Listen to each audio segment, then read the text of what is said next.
Good evening, everyone. We'll go ahead and call the City Council for April 6, 2009 to order. First thing on the agenda, as always, is the roll call and the determination of the quorum. Amber, if you would, please.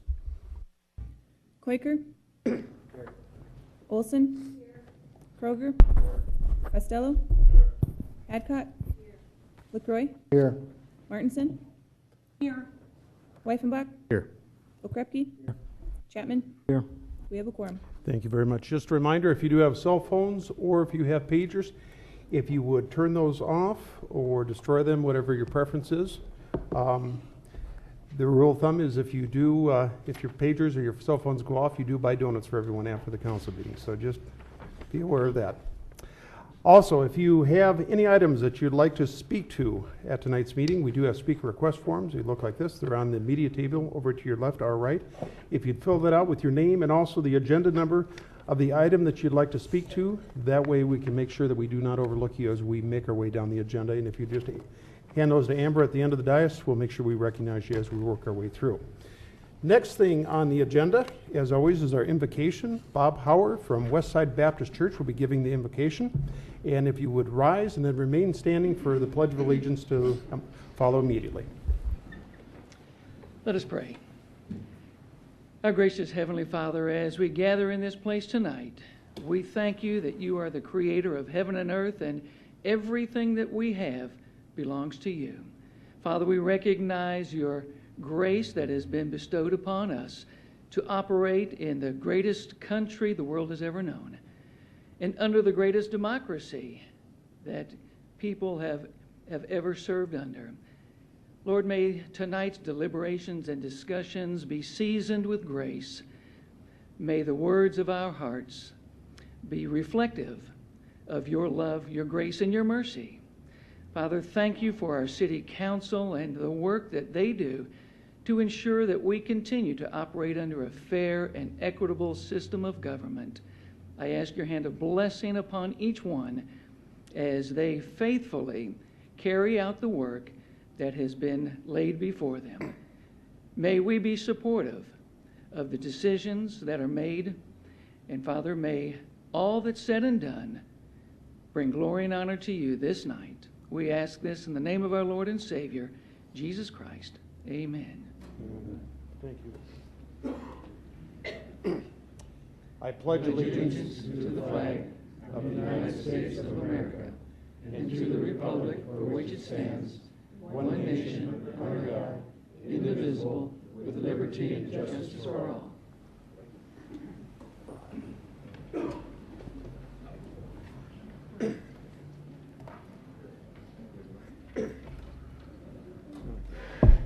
Thank you, everyone.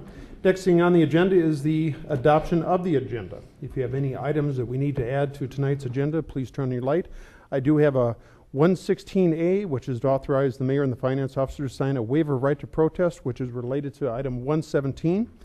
We also have had a request by the police chief to move item 91 up to follow item number 52, which is the end of the consent calendar. Chief has some family matters, has someone in the hospital he'd like to leave a little bit early if he could. We also have an 88A, which is Alderman Malcolm Chapman, discussion about the economic symposium that is coming to town. Any additional items to be added to tonight's agenda? Let's go to Alderwoman Deb Hadcock. Yes, I'd like to add the cleanup day for April 25th, and a thank you to the workers from the street department on the snow removal. Okay, we will call that 88B and C. Any additional items to be added to tonight's agenda? Please turn on your light. Seeing none, the chair would look for a motion to approve the agenda with the inclusion of a 116A, an 88A, an 88B and C, and moving item 91 up to follow item number 52.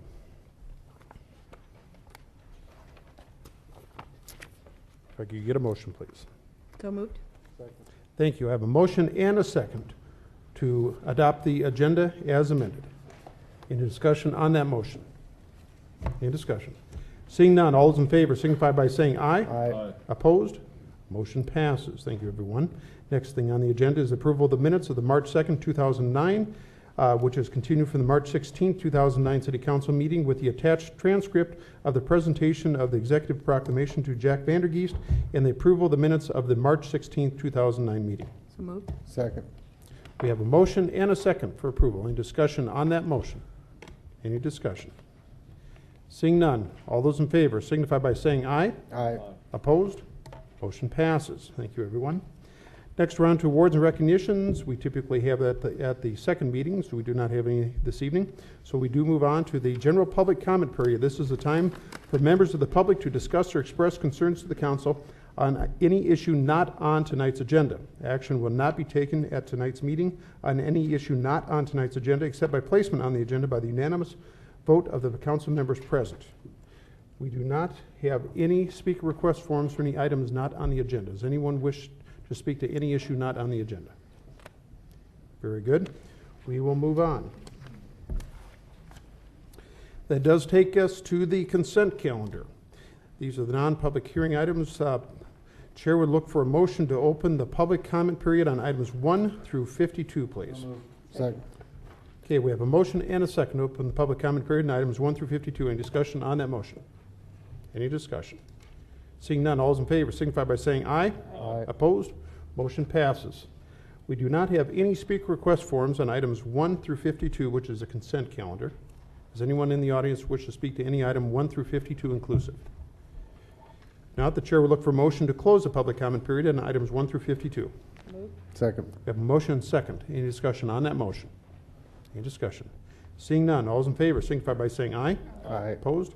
Motion passes and the public comment period is closed. We're on to the consent calendars, item 1 through 52. Does anyone wish to have any items 1 through 52 inclusive removed from the consent calendar? I do have item number 18 we do need to pull. Any additional, please turn on your light. Any additional? If not, the chair will look for a motion to approve the consent calendar items 1 through 52 inclusive with the exception of 18. Second. Thank you. We have a motion and a second. Any discussion on that motion? Any discussion? Seeing none, all those in favor signify by saying aye. Aye. Opposed? Motion passes. That does take us to item number 18, which is under Legal and Finance, and we will go to Alderman Sam Quaker, who is Chair of Legal and Finance. Item 18. Yes. Item 18 is confirmation of appointment of Gwendolyn Chambers, Christopher Eakins, Phyllis Okrepke, Christine Reed, and Kenneth Barnes to the Humane Society, and I move approval. We have a motion and a second for approval. Discussion on that motion. Let's go to Alderman Bill Okrepke. Thank you very much, Mr. Mayor. I think I better abstain from this thing, otherwise I'd have to vote no to protect my house from animals, and I'm kidding. I need to abstain because my wife is one of the board members. Okay, thank you. Any further discussion? Any further discussion? Motion on the floor is for approval. Seeing none, all those in favor signify by saying aye. Aye. Opposed, motion passes with Alderman Bill Okrepke abstaining.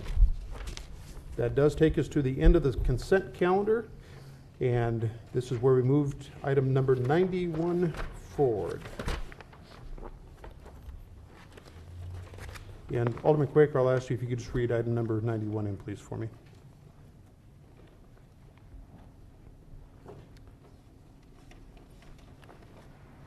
Item 91 is an appeal on an ice cream vending license by Mario Douglas. For discussion, we should probably have a motion on the floor. Chief, For the sake of let's this- do it this way. What's your recommendation, Chief? Recommendation is to deny. Okay, For very the good. sake of discussion, I will offer a motion to uphold the denial. Thank you. Thank you, everyone. Motion on the floor is to uphold the denial. Discussion on that motion. Jason, do you want to go to you first? Let's go to Jason Green, our city attorney. Thank you, Mr. Mayor. Although we treat these as licenses, in actual fact, these are agreements that the council enters into that allows people to sell ice cream and other sundries on the street. So I just want to be sure that the council is aware that you are ultimately making a decision whether or not to enter into a contract rather than a license. In practical effect, it works as a license. Very good. Thank you. Let's go to Steve Allender, our police chief. Thank you, Mayor. Mario Douglas applied for an ice cream vendor license agreement. And pursuant to the ordinance requiring a background check, we did a background check. found a number of items that were of interest. Based on those items, I'll summarize them here in a second. I denied the license. I met with Mr. Douglas. We discussed the issue, and he ultimately contacted the finance officer to get on the council agenda tonight for an appeal. What I found on the background investigation was a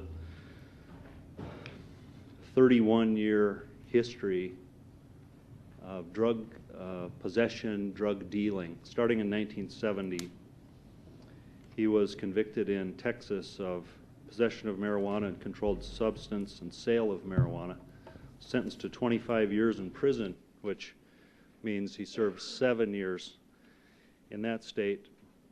The next conviction is in 1994 in Las Vegas. Excuse me. That's for possession of a controlled substance.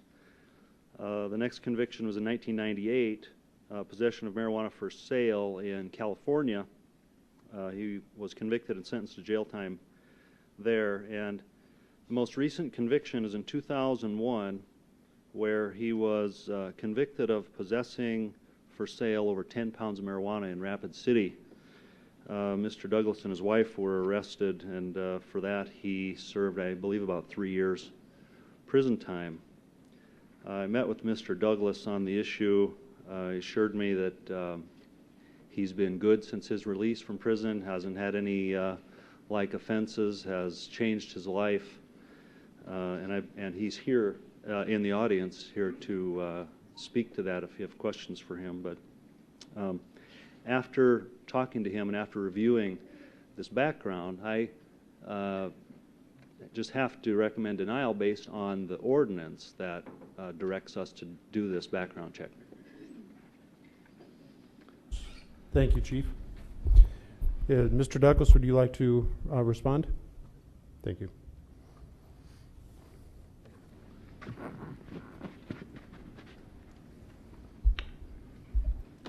Well, good evening.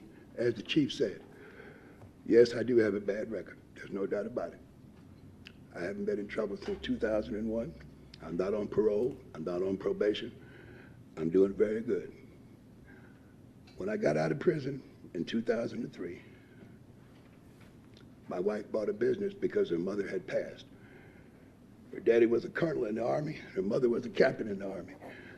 Don't get me wrong. I married her in 1966. We were all young, high school. I changed. You know, things happen. But I came back to myself when they diagnosed her with cancer. She died in 2007, and I'm just trying to keep the business going, that's all. I've had a permit in your city in 2003, 4, 5, 6, 7, and 8, and I've never had a problem, never had a ticket, never had anything in your city. I don't want you to pull the rug from under me. I'm doing good. I have a business. I'm just trying to keep it up. I'm here by myself. My wife is buried out there on the hill. That's it. Yes, I do take full responsibility for what I've done, and I paid a high price for it. Yes, I did do 25 years. I did more than that 7, what he said. But I'm not on parole or probation. I lived it all down, and I want to start new. And I'm asking you people, I've been on your streets for 5 years already. I'm asking you to let me stay there. That's all I can say. Okay. Thank you. Thank you, Mr. Douglas. Appreciate it. Motion on the floor is for approval of the denial. Okay, everyone clear on the motion? Because we're actually approving the upholding the denial motion. Everyone clear on that? Further discussion from the council. Okay, let's go to Alderman Ron Weifenbach. Thank you, Mr. Chair. I have a question for Mr. Douglas. Okay, go ahead and state your question, please. Is this a business that you own right now? You bet. K&M Cream, sir. Yeah. Yes, sir. Thank you. I have 2 licensed trucks here Okay. that I pay insurance on. Okay. I'm sorry, Mr. Doug. At this point, typically what we'll do is we'll go for questions, and what we'll do is try and keep them very short.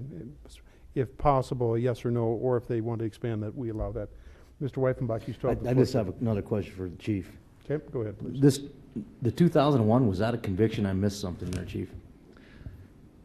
Chief, go ahead. Thank you, Mayor. Yes, it was a conviction in 2001. I pointed out 4 convictions. Right, I understand from 19 whatever, I mean, and then 2001 was another conviction after the 78, 94, 98. Yes. And he had 10 pounds of marijuana in 2001, and that was in Rapid City? or Rapid California? City. That was in Rapid City? Okay, thank you. Let's go to Alderman Lloyd LaCroix. Thank you, Mayor.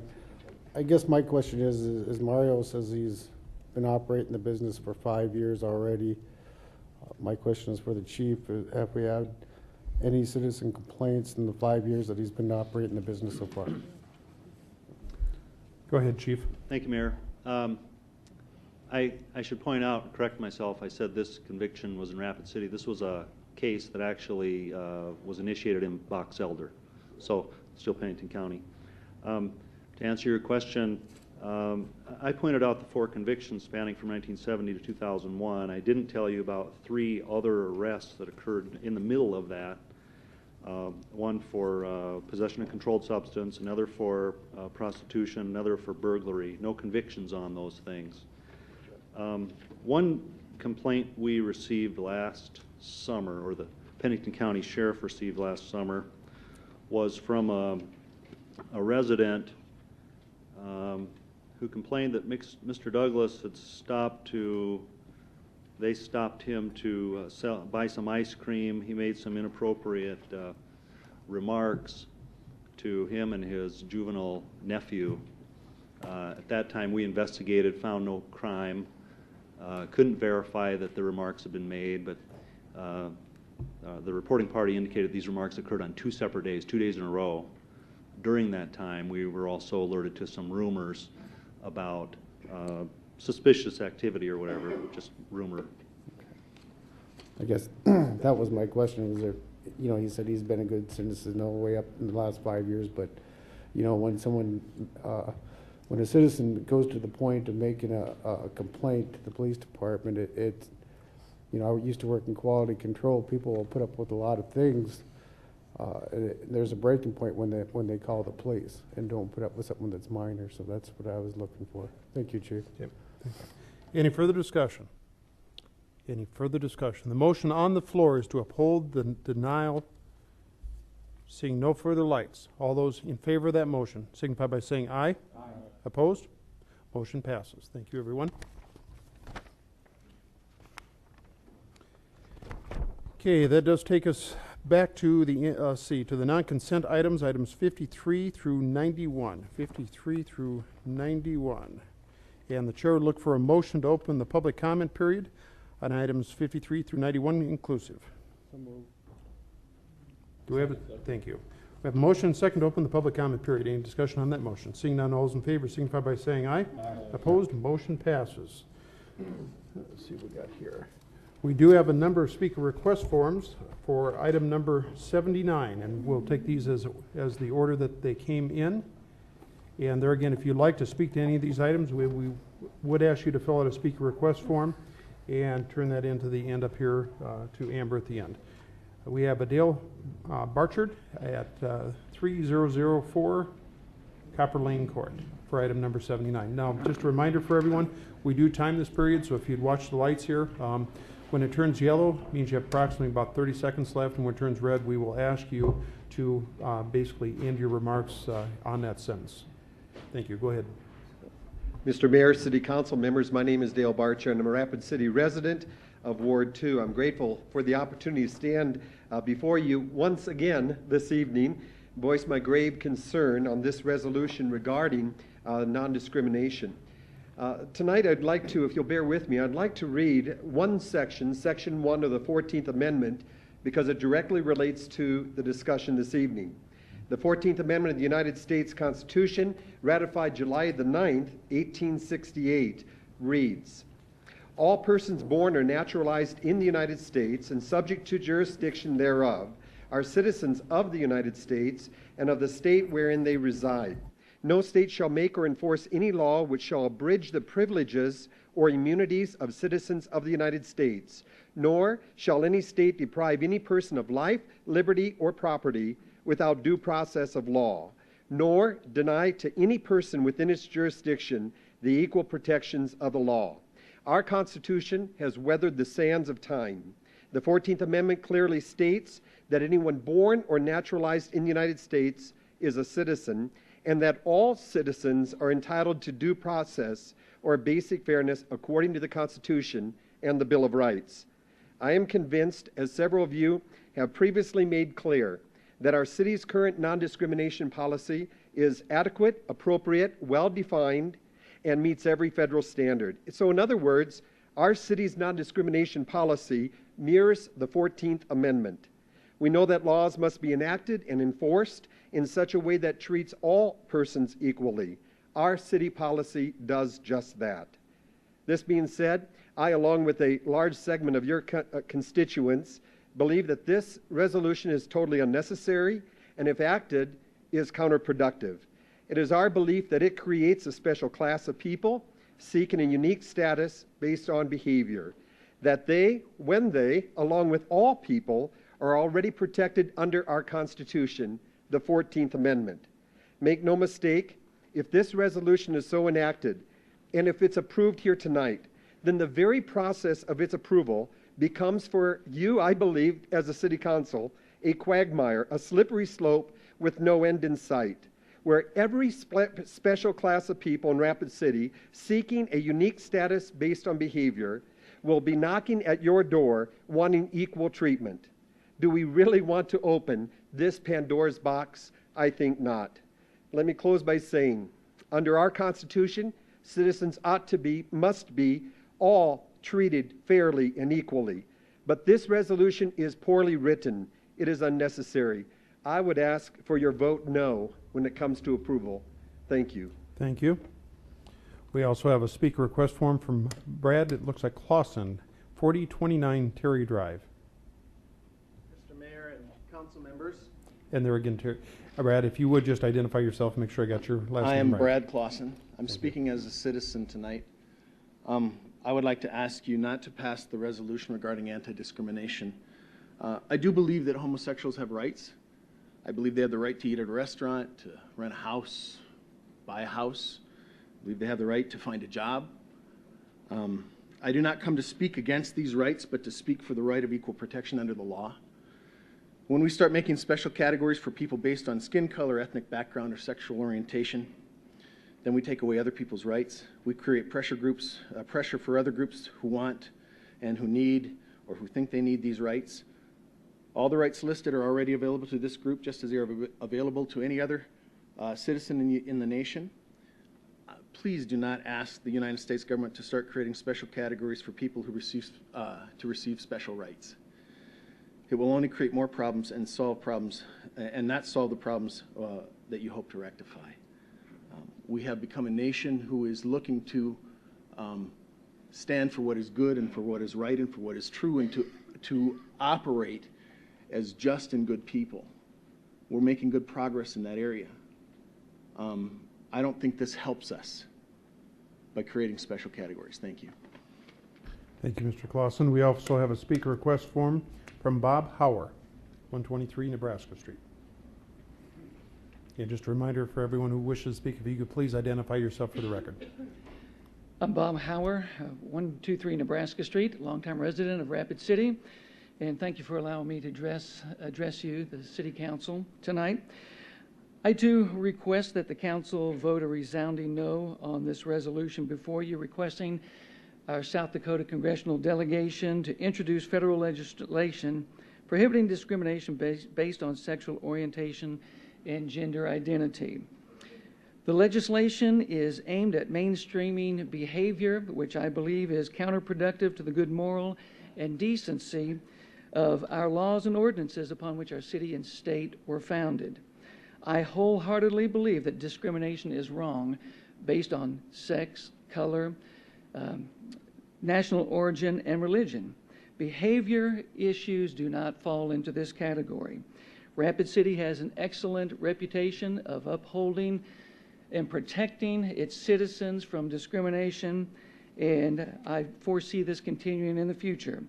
Let's not create a special class of people that would further create discrimination issues. I wholeheartedly ask you to vote no on this resolution. Thank you. Thank you, Mr. Hauer. We also have a speaker request form from Don Frankenfeld at 1307 38th Street. And there again, Don, I think we know who you are, but if you could just identify yourself for the record, please. I'm still Don Frankenfeld, and I do live at 1307 38th Street. Mr. Mayor and members of the council, I'm glad to have a chance to be here.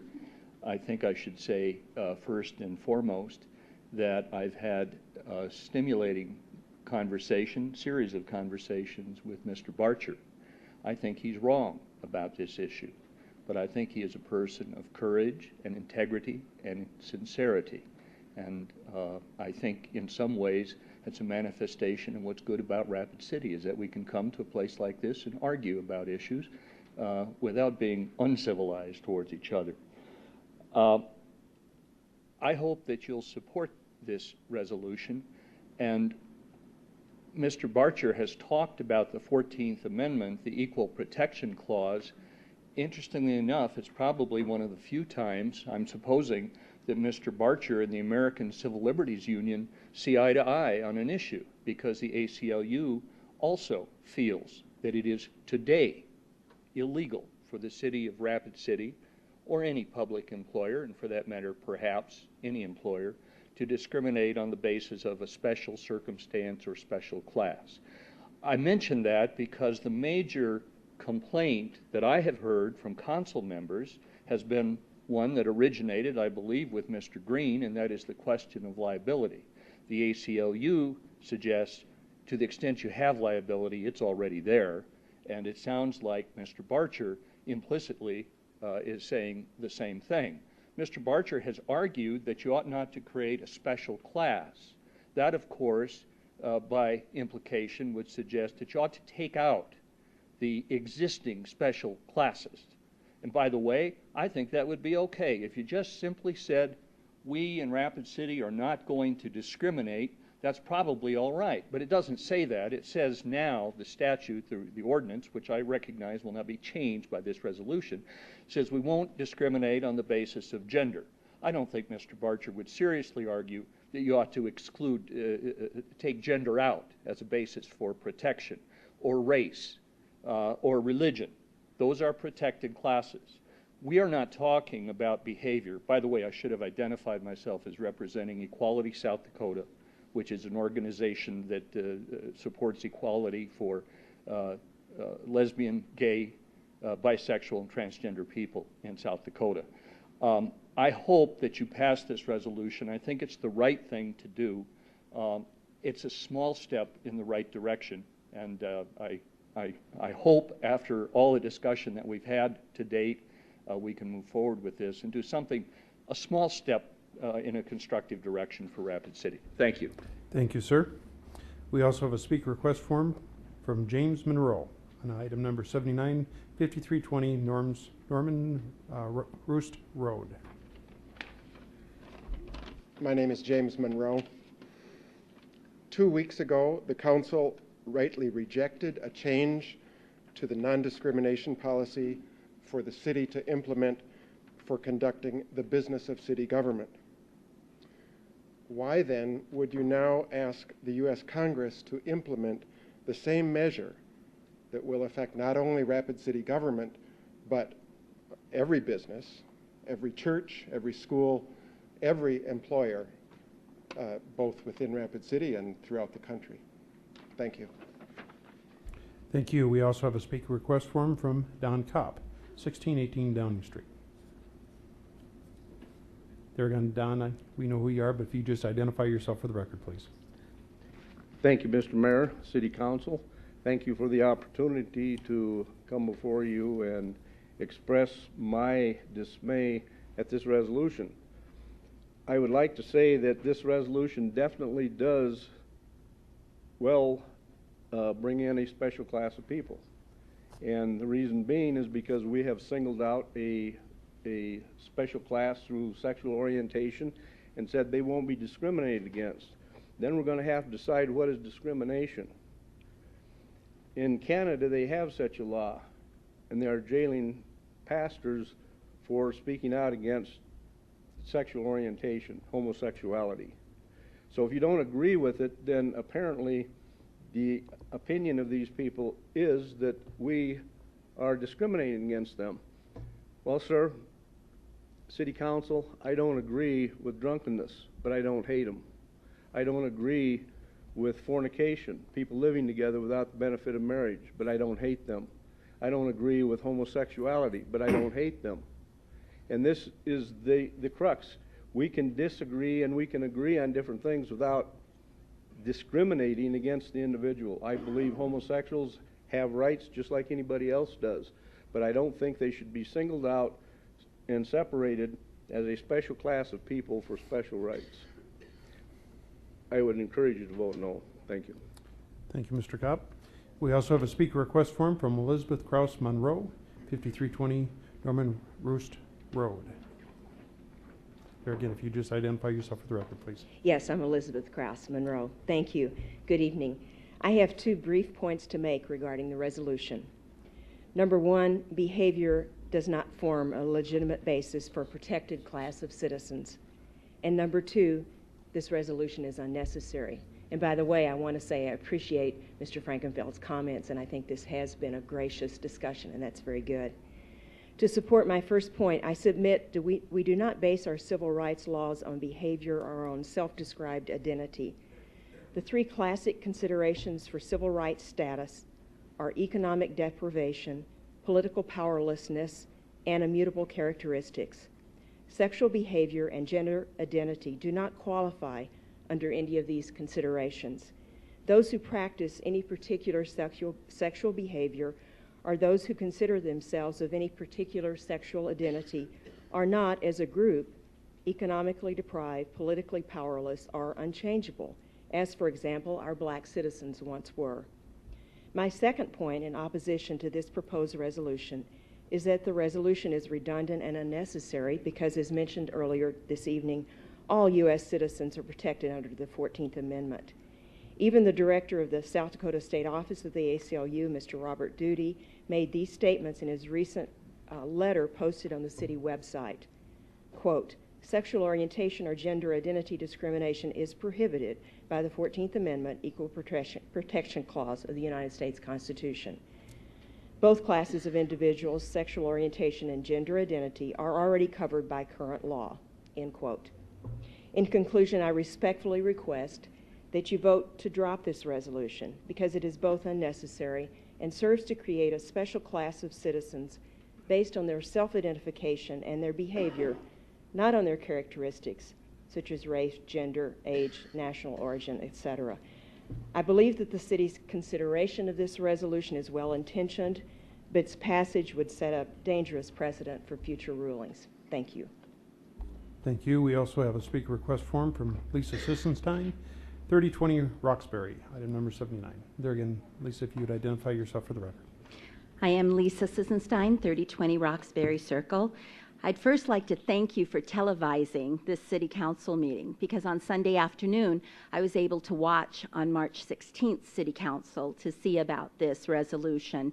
I had heard about it but was a little confused about it because I too, like many out here, do not believe in discrimination. So I couldn't understand what the resolution was all about, how it really was speaked on.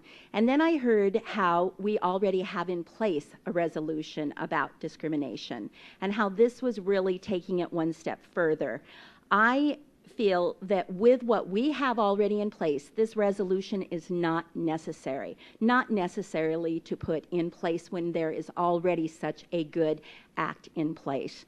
The other question I have is, if you choose to place this in place, does this mean that all your city job applications will come off of stating race, gender, all of the things that you are asking already on your applications? Because I would think that would have to all be completely taken off by what you're doing. I also think you are doing more than is asked of and even asked that the federal government needs to do. As it's been stated, we do protect all rights, all rights. I have a grandson that is half African American, half white. It's very hard for my daughter to enroll him in school to place what his race is. He's as much black as he is as much white. I do not like having her to mark that, but that is what needs to be done. That is how it is. She has to choose. Gender is something that is female, male, white, black. We have to have this into place.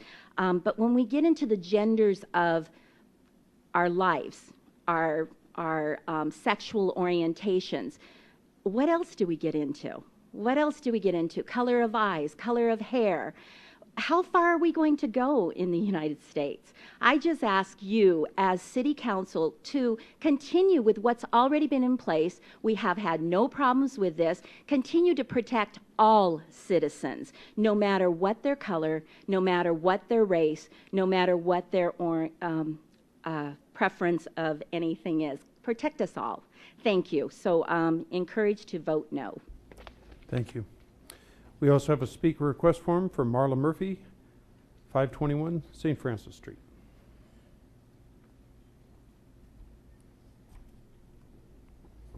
And there again, Marla, if you just identify yourself for the record, please. Yes, my name is Marla Murphy, and I'm here for the resolution, and I think it's probably a waste of my time to be standing up here. But I have to acknowledge, if I don't stand up here, those who argue for discrimination and special rights is getting in their way. Someone has to stand up here and say they're for this resolution. And all it is to send to Congress so that they can say, okay, we got a city that says we need to pass an anti-discrimination law. And the law is already there. It's called EDNA. It's going through Congress right now. And it's going to be voted on. And I can pretty much tell what the votes are going to be by a Congress delegation. However, as a city, you're going to make a statement that all GLBT citizens in this city are respected and deserve the right to work without discrimination. And it does happen. I'm sorry. These people back here claiming special rights or what? Everybody has the right to work and pursue liberty and life of happiness. The Declaration of Independence says that. They have that right. However, when a person goes into work, they find out they're gay, they harass them. And who's the one that gets off? Is the one who's gay. Go away, because they can't fire the other person for harassing them because there's no protections for that gay person. Or for myself, I have experienced discrimination in this city on an organization that just came to this city. Organization is fine, but the people in it discriminated against me. I wasn't good enough to work for them, and I was sent my own way. And that's what happens. That's what happens in Rapid City. To all your GLBT citizens. Your GLBT citizens have been, I'll say the T portion of it, has been denied services in some stores because they find out they don't like them. They've been harassed and sent out. Is that fair? Is that right? No. But they have no recourse, nothing to say. And how about hate crimes? Discrimination leads to them. In this past year, 24% rise in the hate crimes against the GLBT based on all starting from discrimination. It's not here yet, but it's on the underground, pretty much. And when you get an organization putting flyers in church bulletins, then it becomes church against state. And that's where you're probably getting a lot of your email attacks saying, don't support this, probably on moral grounds, not on human grounds, but on moral grounds. And I'm for the humanity of people, not for the morality. That can stay in the churches. But I think everybody has a right to work without fear. Everybody has a right to have the same opportunities without fear. It's not special. The only ones asking for special are those who want to judge and discriminate. That's the special right. That's not the right. It's wrong. That's all I've got to say. Thank you. We also have a speaker request form from Stacy Woolman, 5142. Can't quite green something. Greenwood Lane. Okay, thank you. Hi, I'm Stacy Woolman. In 1999, after 10 years of marriage and 3 children, my husband revealed to me that he was having an affair with another man. It was heart-wrenching. I don't begin to understand how it must be to live out a life when you're attracted to the same sex. It's countercultural on many levels, and I have to tell you that our society in 2009 is way more acceptable than it ever has been. Having to raise 3 children and share parenting responsibilities with a man who lives this lifestyle has not been easy. I at one time feared that my ex-husband and his partner, because they were better off financially than me, would take my children away. But when processing that thought, I realized that they can never be mom, and I just stuck to bettering myself and doing the best I can for my children. To love someone doesn't mean you have to agree with them 100% or even like them. This is a very emotional issue for obvious reasons, and I apologize. The bottom line is, our city council has no business stating that homosexuality is acceptable and embraced by all the residents of Rapid City and be protected as a certain class. Creating special protections might open other doors with consequences that makes it very difficult for people like me. My children have had to go through their young lives trying to understand all of this. I share with them that we all have choices to make in our lives and how we want to conduct our lives as adults, as long as it's legal and free will is the choice of an adult. It was their dad's choice not to stay married to me. But that doesn't mean he's an evil or bad person. He's living out his beliefs, and we are living out ours. However, since coming out of the closet, or whatever they want to call it, he has not experienced any sort of discrimination at all. In fact, his family and friends have almost been more supportive and accommodating than they were to me, a single mom raising his 3 children. He has experienced great promotion and freedom of expression in his workplace, and I have not isolated him from parenting his children. He enjoys the same rights and visitation as any other father who's divorced from the mother of their children. I urge you to vote no on this law. You bypassed the opportunity to vote on this and you passed it up to Congress. To me, that means you are saying Rapid City endorses this and you're speaking for me, and I'm here to say you do not speak for me if you vote yes on this. Please vote no. Thank you. I do not have any further speaker request forms on item number 79. I do have one speaker request form on item number 74. I just want to give everybody the opportunity that wishes to speak on item number 79 the opportunity to do so. Is there anyone else that would like to speak on item number 79? Just so you know, this will be your opportunity to speak. Once we close the public hearing, you will not be given that opportunity again. If not, we will go on to item number 74. We have a speaker request form from Pat Hall, 726 West Main.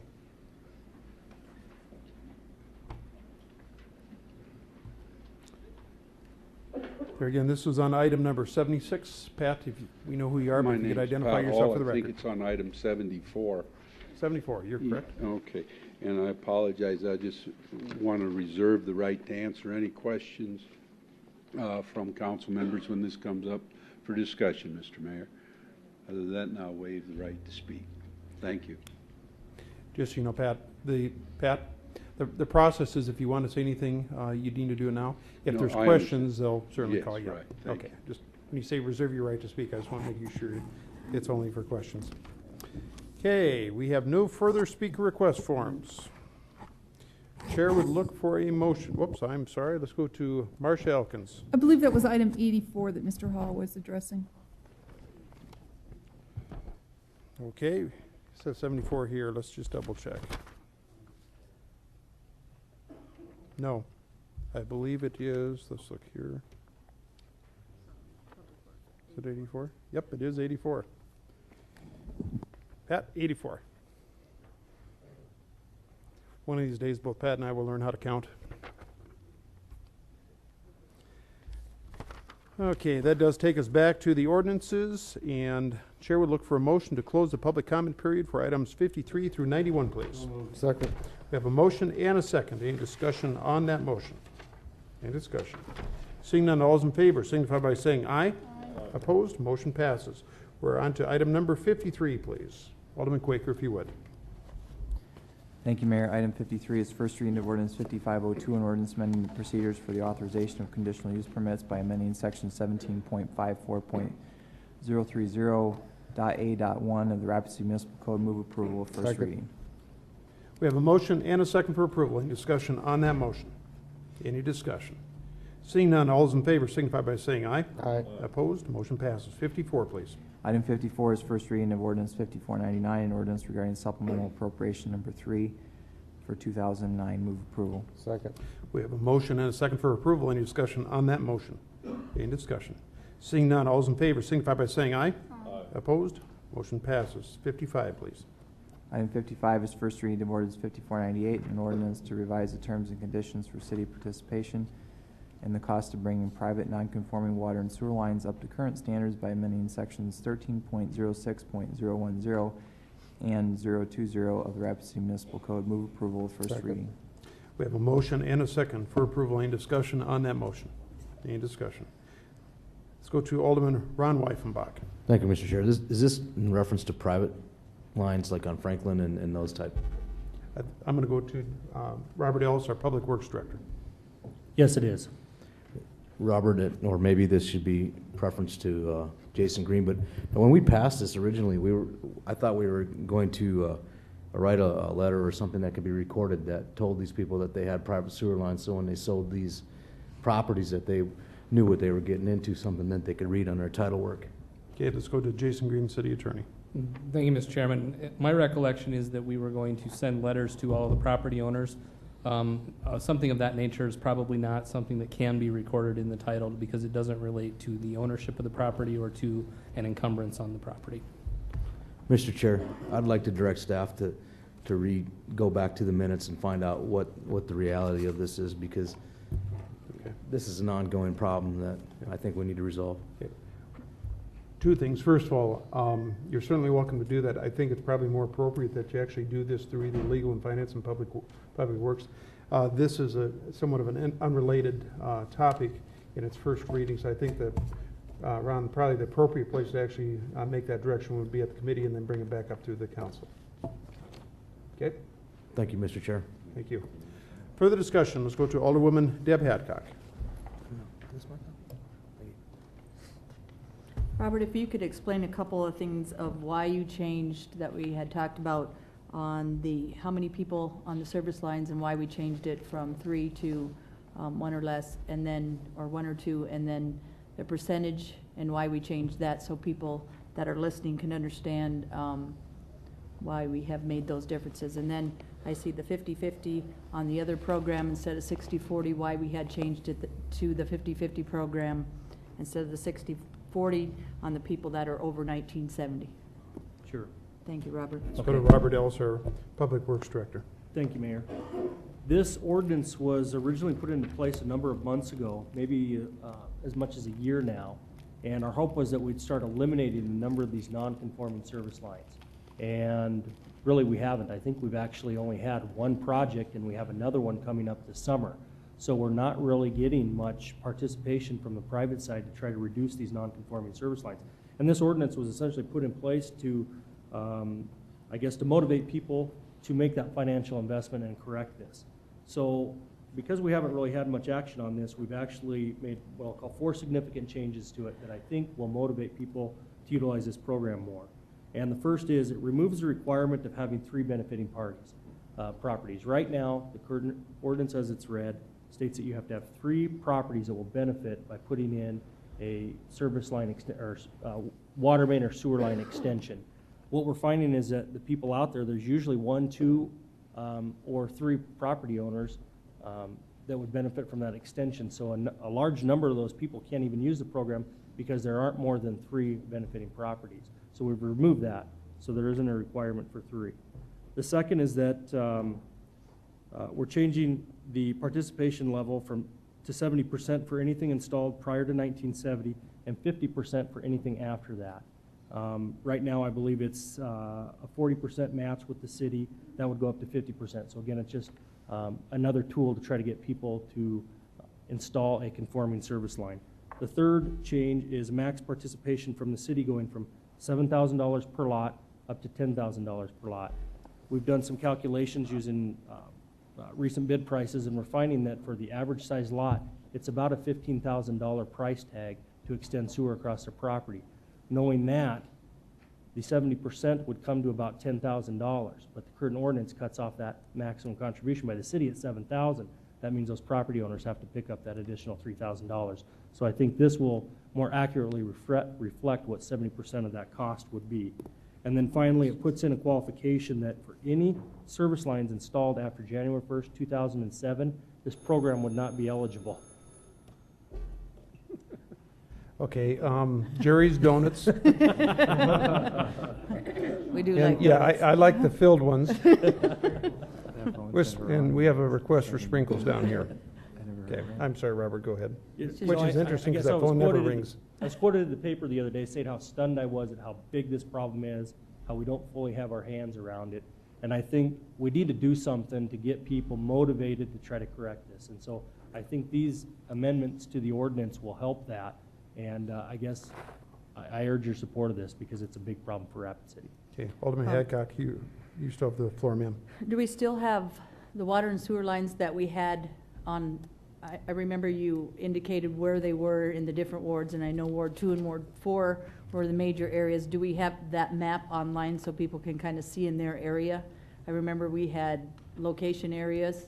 Maybe that would help some of the things that Mr. Weifenbacher asking in the areas in which people can look and see if maybe they do have a private sewer line or check their titles, or how would they find if they have a private sewer line? Mr. Ellis. We can certainly link that to the agenda. I believe that the ordinance states that we keep the list of the property owners, which I do have here on record in the city finance office. So we have about 845 property owners that have non-conforming service lines. And we do have a map identifying this in GIS, so pictorially you can see that. But this is on record in the finance office, and that's what the ordinance directed. Okay, I appreciate that. I just wanted to make that clear that we do have that on record now. People can look and see if they have private water and sewer lines. That does make a difference for Rapid City when we do have programs that will help you. Again, Ward 2 and Ward 4 are areas that we're trying to correct. We've done that starting with this program and with other programs, and we appreciate the Public Works Department and all the work that they have done on this. Thank you, Robert. Thank you. Let's go to Jason Green, our city attorney. Just a reminder, everyone, this is first reading, so we will be seeing this come back through the process. Let's go to Jason Green, our city attorney. Thank you, Mayor. I just wanted to respond to Alderman Weifenbach's inquiry, and I would refer the council to section 13.06.030 of the municipal code. The ordinance requires that the list that Mr. Ellis just mentioned be maintained and that the property owners be notified by first-class mail. It does not require recording in the Register of Deeds office. Okay, very good. Thank you. Let's go to Alderwoman Karen Olson. I appreciate the work that's been done on this, and but I did have a question. Robert, you've offered an explanation as to why the amount should sit at $10,000. Since this will be on the books, is it possible, is there any other way of identifying what this dollar amount is in some other way that would wouldn't require being changed in, say, 5 or 10 years or some, is there a kind of a generic way that we could describe this? Let's go to Jason Green, our city attorney.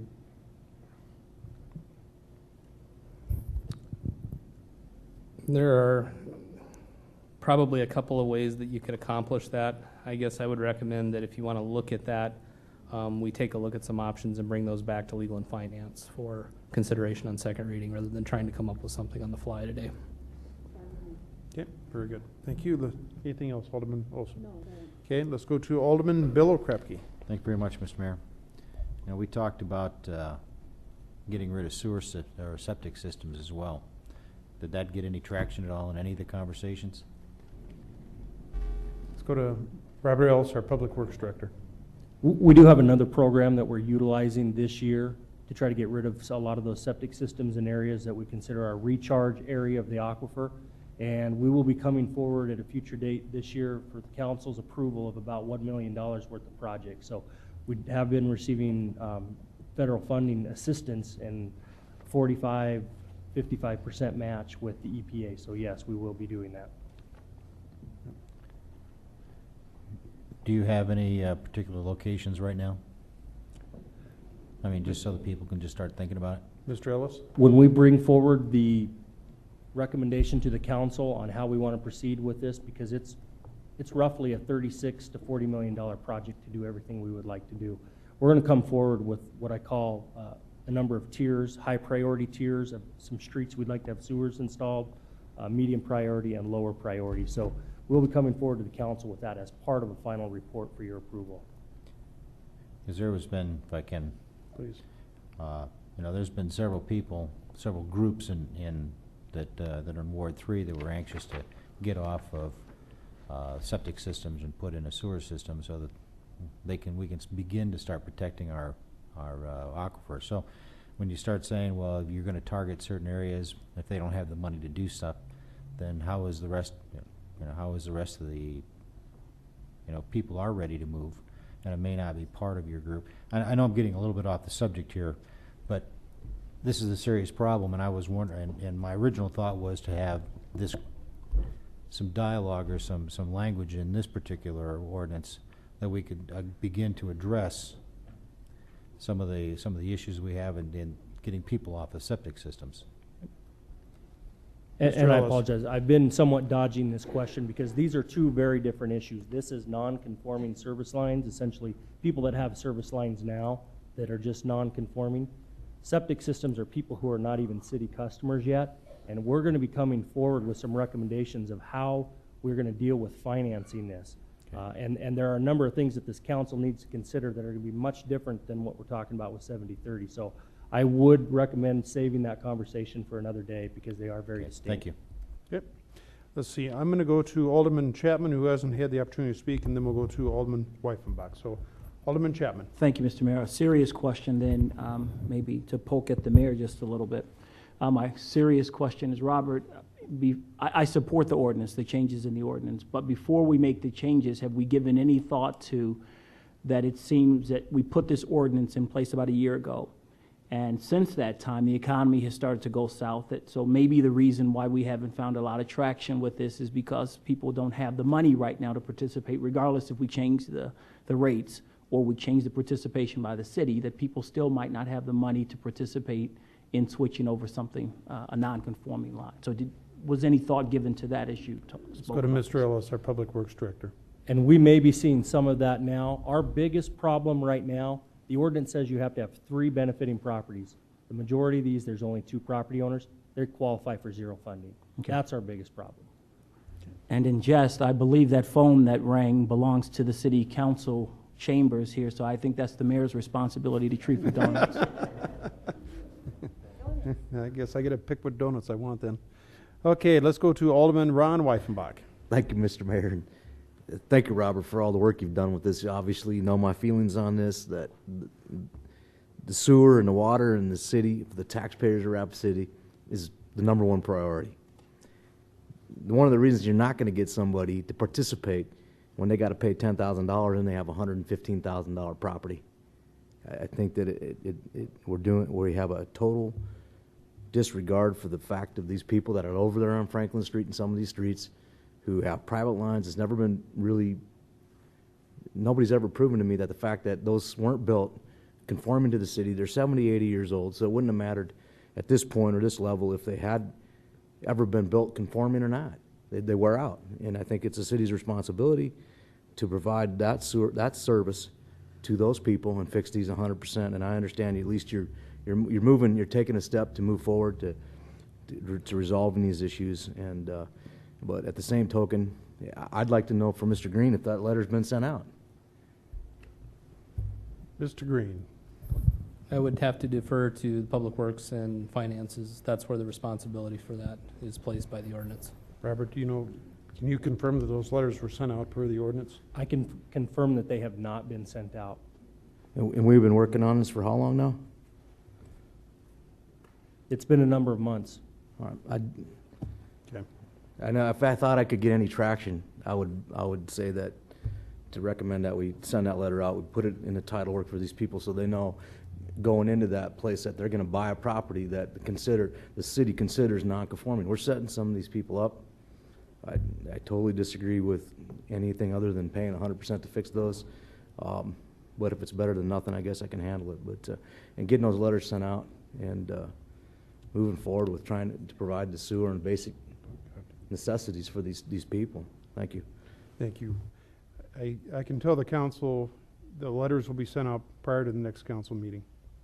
we'll make that commitment. Okay, any further discussion? Seeing no further lights, the motion on the floor is for approval of first reading. Any further discussion? Seeing none, all those in favor signify by saying aye. Aye. Opposed? Motion passes. Item number 56, please. I'm sorry. Yep, 56. Item 56 is first reading of ordinance 5500, an ordinance to modify the structure of the Department of Parks and Recreation by revising Chapter 2.89 of the Municipal Code and repealing Chapters 2.86 and 2.90. For discussion, I move approval. Second. We have a motion and a second for approval. Any discussion on that motion? Let's go to Alderwoman Karen Olson. Thank you very much, Mr. Mayor. This change reflects the positive changes that are happening in the Parks and Recreation Department in terms of their organization, their capability of getting work done, and the areas of emphasis. And I think it's a very helpful, it's efficient, and it makes this department operate in a way in which I think on the ground, I think by and large this is how they are operating, and so it reflects the real organization that's taking place. It is efficient, and it is serving our citizens, will serve our citizens even better moving forward with this reorganization. And I'll be in support of the motion on the floor. Okay. Thank you. Let's go to Alderman Sam Quaker. Thank you, Mayor. I would note also that times certainly have changed. I remember the debate 5 or 6 years ago when this Department of Golf was created. There was heated discussion at the council. There was a veto by the mayor at the time, and a lot of heated discussion. And I have not heard anybody express concern about this ordinance to dissolve the special Department of Golf and bring those functions back under Parks and Recreation, and I think that's to the credit of how Jerry has been doing with operating this department. So I will wait to see if there's any concerns that are brought forward prior to second reading, but at this point I support this ordinance. Thank you. Thank you. Does anyone wish to speak before Alderwoman Karen Olson speaks for a second time? If so, turn on your light. If not, we will go to Alderwoman Karen Olson. Mr. Mayor, I would like Jerry Coles to be able to speak to the issue of golf just generally, because they have worked very hard to move this aspect of Parks and Recreation to a fiscally more sound basis. And I just think it's nice for us, for those of us in the community, to realize that fact. Okay, we will recognize Jerry Cole, our Parks and Rec Director. Thank you, Mr. Mayor and City Council. The issue of golf, of where we were and where we are now, or In terms of the subsidy? in terms of subsidy, this is the second year that the golf courses have actually made a profit, and we are excited about the future. Okay, very good. Thank you. Motion on the floor is for approval. Any further discussion? Seeing none, all those in favor signify by saying aye. Aye. Opposed? Motion passes. Item 57, please. Item 57 is second reading of ordinance 5489, an ordinance repealing Chapter 1.8.08 of the Municipal Code relating to wards and precincts and adopting a new revised Chapter 1.08 of the Municipal Code, and I move approval. We have a motion and a second for approval. Any discussion on that motion? Let's go to Alderwoman Deb Hadcock. If we could just have that on the screen, Mr. Preston, I appreciate that, so everybody knows some of the wards have changed. Thank you, Mr. President. Okay. Very good. In essence, what this is this is the addition of the annex property and designating those into either Ward 2, I believe, Ward 4, and Ward 3. Well, actually, it looks like just about all over town. Can you point out the new wards, if we could, on the screen, Mr. Preston? Thank you. The new designations, thank you.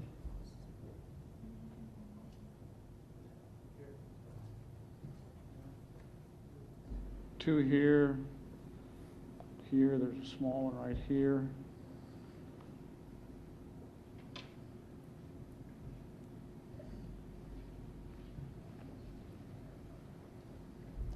Thought there was one tiny area on the west side of Yeah. town. Yeah, I did too. I mean, it was like a street.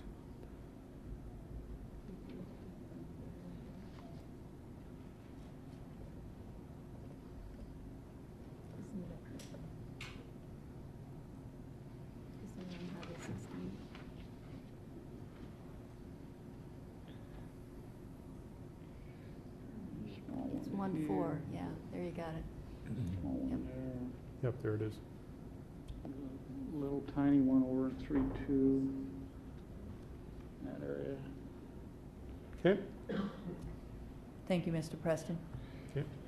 Thank you. Motion on the floor is for approval. Discussion on that motion. Let's go to Alderman Sam Quaker. Thank you, Mayor. One comment that I would like to make, and I think that these changes make sense, but as we get closer and closer to the redistricting process that will take place after the 2010 census, I would like to make the case that we establish a commission to bring forward recommendations on how the wards and precinct lines are drawn. I think there have been issues in the past, and these issues can only be addressed once every really 10 years. And so I would like to start that, to kind of float that idea now. I'll be bringing that forward at a future meeting, but I think as we make future changes, there needs to be a different process. Thank you. Thank you. Motion on the floor is for approval. Any further discussion? Seeing none, all those in favor signify by saying aye. Aye. Opposed? Motion passes. Item number 58, please. Item 58 is first reading of ordinance 5503, an ordinance amending 17.06, the municipal code for rezoning within the described properties requested by the city for rezoning from no use to general commercial district located west of Valley Drive and north of South Dakota Highway 44. Recommendation is for approval, and that is my motion. Second. We have a motion and second for approval and discussion on that motion. Any discussion? Seeing none, all those in favor signify by saying aye. Aye. Opposed? Motion passes. 59, please. Item 59 is first reading of ordinance 5504, an ordinance amending section 17.06 the municipal code for rezoning within the described property requested by the city from no use district to general commercial district located at 1585 Valley Drive. Move approval. Second. We have a motion and a second for approval. Any discussion on that motion? Any discussion? Seeing none, all those in favor signify by saying aye. Aye. Opposed? Motion passes. Item 60, please. Item 60 is first reading of ordinance 5505, an ordinance amending 17.06 of the municipal code for rezoning requested by the city of Rapid City from no use district to light industrial district located at 2613 East Highway 44. Move approval. Second. We have a motion and a second for approval. Any discussion on that motion? Any discussion? Seeing none, all those in favor signify by saying aye. Aye. Opposed? Motion passes. We're under growth management items. I believe we can take items 61 through 70 up with one vote. Is that correct, Marcia? They're all continued to the April 20th meeting? Okay. That's my motion. Okay, do we have a second? Second. We have a motion and a second to take items 61 through 70 to continue each one of these to the April 20th City Council meeting. Any discussion on that motion? Any discussion? Seeing none, all those in favor signify by saying aye. Aye. Opposed? Motion passes. We are on to item number 71, please. Item 71 is a request by Dream Design International, Inc. for preliminary plat on lots 1 through 5 of Block 2 of Rushmore Crossing, located south of Eaglin, east of Luna, and west of East North Street. Move to approve with revised stipulations as per the attached memo. Second. Okay, we have a motion and a second for approval with revised steps as per the attached memo. Any discussion on that motion? Any discussion? Seeing none, all those in favor signify by saying aye. Aye. Opposed? Motion passes. Item 72, please. Item 72 is a request by Fisk Land Surveying and Consulting Engineers for Corey Martin of CS Martin, Inc. for preliminary plat located at 23762 and 23764 Mulligan Mile. Move to approve with stipulations. Second. We have a motion and a second to approve with steps. Any discussion on that motion? Any discussion? Seeing none, all those in favor signify by saying aye. Aye. Opposed? Motion passes. Item 73, please. Item 73 is a request by Dream Design International, Inc. for preliminary plat located north of Bethpage Drive and Prestwick Road. Move approval with stipulations. Second. We have a motion and a second to approve with stipulations. Any discussion on that motion? Any discussion? Seeing none, all those in favor signify by saying aye. Aye. Opposed? Motion passes. Item 74, please. Item 74 is a request by Matt Benny for Angie Carlson for preliminary plat located at 4560 Cliff Drive. Move to continue to April 20. Second. We have a motion and a second to continue this item to the April 20th City Council meeting. Any discussion on that motion? Any discussion? Seeing none, all those in favor signify by saying aye. Aye. Opposed? Motion passes. Item 75, please. Item 75 is a request by Ferber Engineering, Inc. for FMLC, Inc. For a preliminary plat on Lot 1 of Block 5 of the East Mall Business Center subdivision located north of East Mall Drive between Tisch Boulevard and Dias Avenue. Move approval with stipulations. Second. We have a motion and a second for approval. Any discussion on that motion? Any discussion? Seeing none, all those in favor signify by saying aye. Aye. Opposed? Motion passes. We're on to the Legal and Finance Committee items. Item number 76, please. Item 76 is to approve a property tax abatement for Doyle Estes and Catherine Johnson for 2008 in the amount of $171.52. Yield to the floor. Do we have a motion, please? We have a motion and a second for approval. Discussion on that motion. Let's go to, where'd Marcia go? She went which way? There she is. Okay. Marcia, did we ever find, I think we're going to check on some information, item number 76? Okay, Mr. Preston. Thank you, Mayor. I haven't been in conversation with Mr. Estes, and we have tentatively agreed to, he agrees that he does owe us some funds for some of the lease of his property during the time for hay, et cetera. He's in the process. Of course, that was for his full 600 acres out there. Gathering information, and we're essentially going to prorate that based on the percentage of the 80 acres that the city now owns since the 1st of June. Okay. That's actually probably a little bit more in discussion with item 82, but I think the council probably wanted that information. Okay, very good. Motion on the floor is for approval. Discussion on that motion. Let's go to Alderman Sam Quaker. Thank you, Mayor. So if we're going to prorate it, shouldn't it be continued until we have the final number? Well, I'm not sure that the two items are related. One is a tax abatement, and the other one is getting money for the hay leases, which is item number 82. Well, but Alderman Quaker, you still have the floor, sir. On principle, if the property was producing income, albeit small, then the city has no business issuing a property tax abatement, although it's small. So I think on principle, this tax abatement should be denied. So I'm going to offer a substitute motion to deny the tax abatement. Okay, we have a substitute motion. Do we have a second? Do we have a second?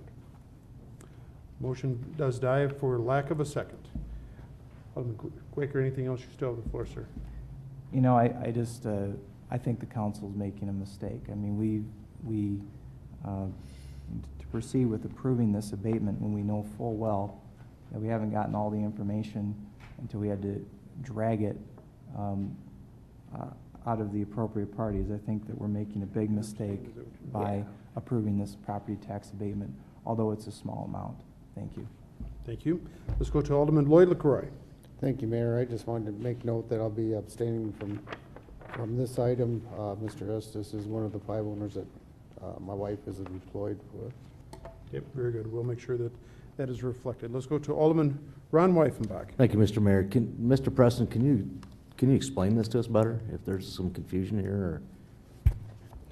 Okay, and for point of clarification, let's try and keep the two issues separate. There's a tax abatement, which is item 76, and then we have the hay agreement, which is going to be item 82. So as much as practical, I think some of the discussion, there'll probably be some crossover. I'm just concerned about the tax abatement. I understand. Okay. I'm not trying to. Okay. Mr. Preston. Thank you.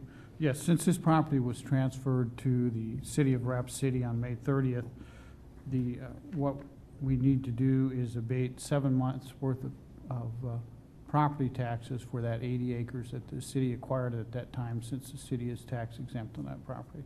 And Mr. Estes and Ms. Johnson did not own it at that time. Mr. Weifenbach, you That's still the only, thank you. Okay. Motion on the floor is for approval. Further discussion. Does anyone wish to speak before Alderman Quaker speaks for a second time? If so, please turn on your light. Let's go to Alderwoman Deb Hadcock. Explain that again about what you just said, Mr. Preston, about the 7 months property taxes. Okay, let's go to Mr. Preston, our city finance officer. How did you come up with 171.52? How about that? Okay, I will be direct with you. I did not come up with that. The county auditor came up with that figure. Okay, That's the taxes on that 80 acres that was transferred to the city, okay, and they did it from May till now. May 30th through the And end of that's the where we year. came Through up the with the end of the number. year for 2008. So we're paying for property that we had, and when did the council decide that this property was accepted? I don't know that date exactly. It's been a little bit ago. So I know it's supposedly a little bit amount of money, but I don't think we accepted it in May. I think we just accepted it not too long ago. So the number wouldn't be the same. So we would be giving back less. Yep. So, Okay. we're right. Yep. Sam's right. Okay, any further discussion? Let's go to, there again, I'm going to ask the question, does anyone wish to speak before Alderman Quaker speaks for a second time? Let's go to Alderman Ron Croker. Thank you, Mayor. I just want to state that I disagree with Alderwoman Hadcock's last comments. That property was deeded to the city in May, and Mr. Estes paid the taxes from May until December when the property was already deeded in the city's name. So that is why we're giving the refund. So I'm certainly in favor of giving the refund. Thank you, Mayor. Thank you. Anyone else wish to speak for Alderman Quaker speaks for a second time? If not, let's go to Alderman Sam Quaker. Thank you, Mayor. The council's vote, I believe, was 30 days ago or 45 days ago to accept the property.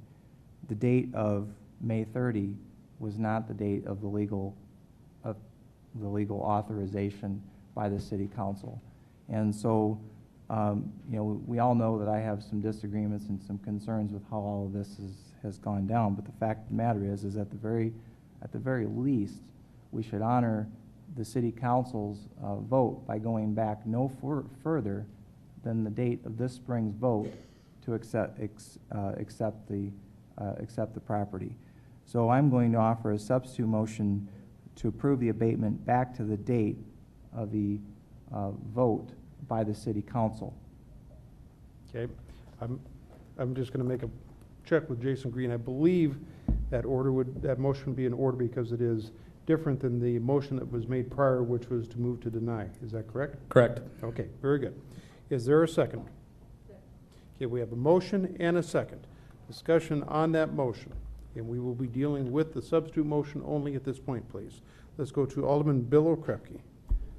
Thank you very much, Mr. Mayor. Right now, we're looking at two opposing ideas.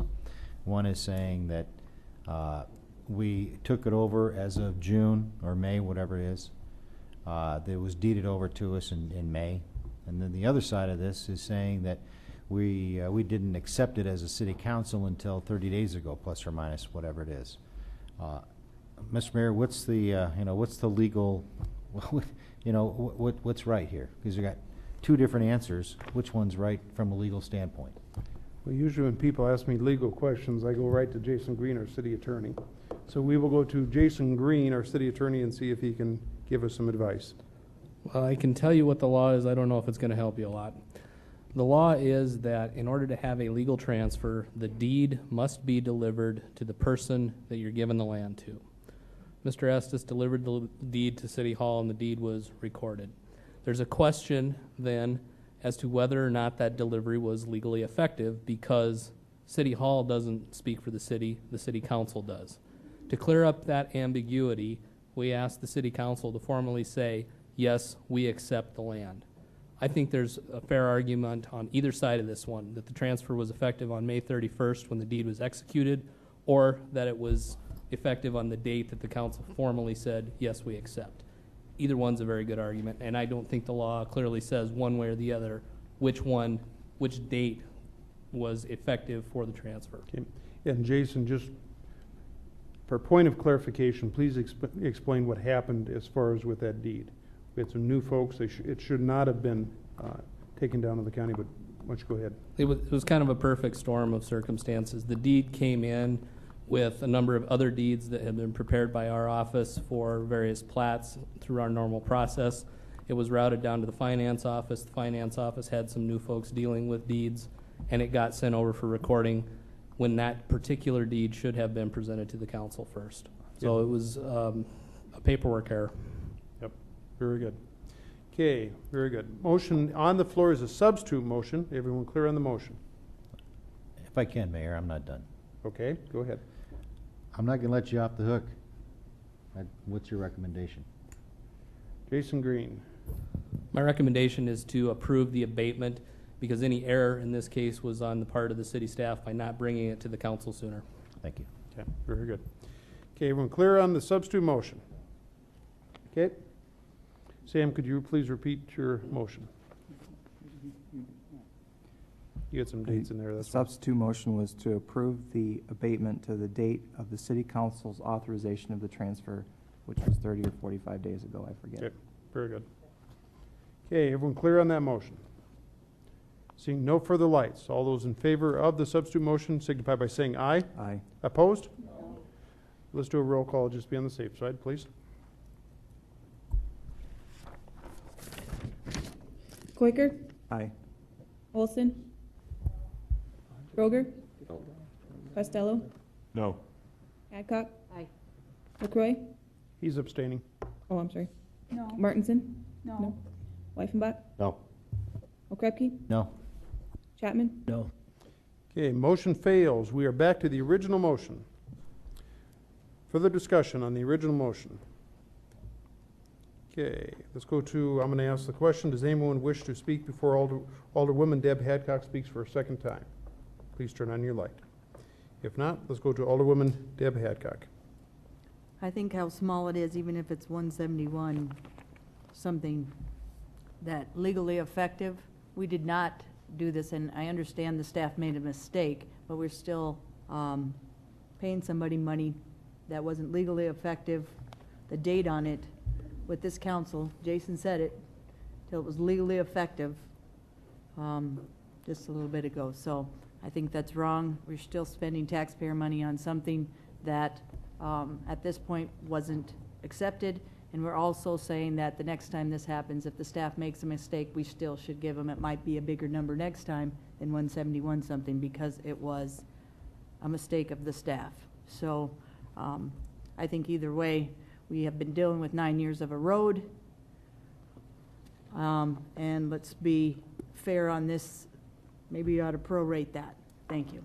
Thank you. Let's go to Alderman Ron Weifenbach. Thank you, Mr. Mayor. I somewhat feel compelled to explain my position on this, understanding, taking the position of our city attorney here, but also under the understanding that when the council accepted that land, they accepted everything that went with it. So I just want to make that comment, and anybody that would be surprised that when they accepted it and we didn't accept everything that went with it, I think you need to realize that our ramifications of our decisions that we make, and this is one of them right here. Thank you. Okay, thank you. Let's go to Alderman Aaron Costello. Thank you, Mr. Mayor. One thing that's rare in the world today is taking responsible for your actions. And unfortunately, the actions of the city staff resulted in what we have in front of us now. And I think that by voting yes on this, whether you agree with someone's actions or not, the person we're discussing here, I think this is showing that the city is taking responsibility for the actions here. So I'll be voting in approval. Thank you. Let's go to Alderwoman Karen Olson. Thank you, Mr. Mayor. I'm in agreement with Mr. Costello. I think this was the city's mistake, and I think if this were any other citizen, we would have just very quickly rectified it, recognizing that we had a problem. And while I understand there may be some controversy concerning specific individuals involved with that, I think we need to treat, we don't want to set the precedent of treating any citizen unfairly, and I think it was our error, and we need to own up and go ahead and rectify it. Thank you. Thank you. Motion on the floor is for approval. Any further discussion? Seeing none, all those in favor signify by saying aye. Aye. Opposed? No. Okay, motion passes with 2 noes from Alderman Quaker and Hadcock and Alderman LaCroy abstaining. Is that correct, everyone? Okay, thank you, everyone. Item number 77, please. Item 77 is status of the Rushmont project and staff recommendation for TIF district number 62, and I yield to the floor for a report. Okay. Marcia? you have a recommendation for us? I would make you aware that you received an email from Mr. Shaffey, who asked that this item be continued. I think most of you had that in your email box this afternoon. He was out of town and got stuck because of the snowstorm, so he's asked that it be continued.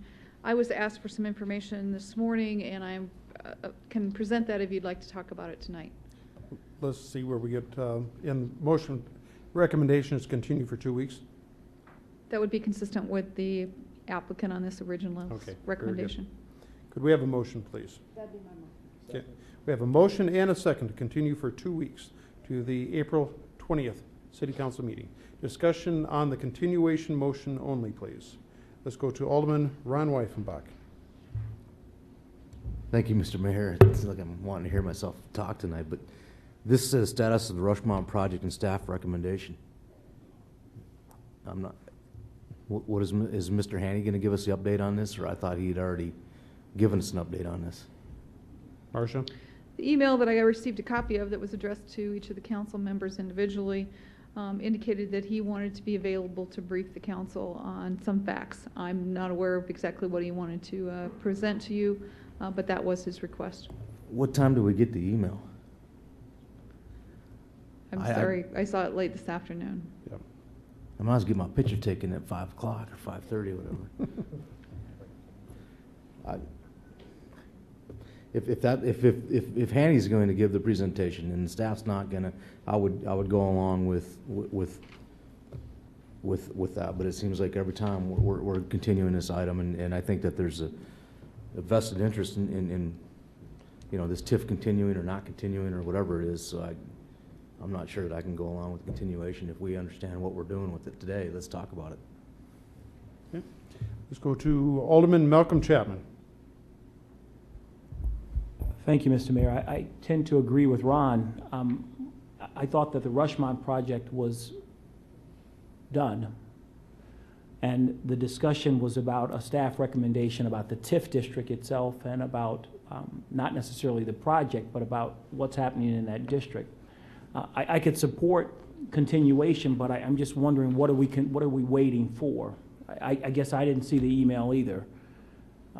Marcia? Would you like me to address the...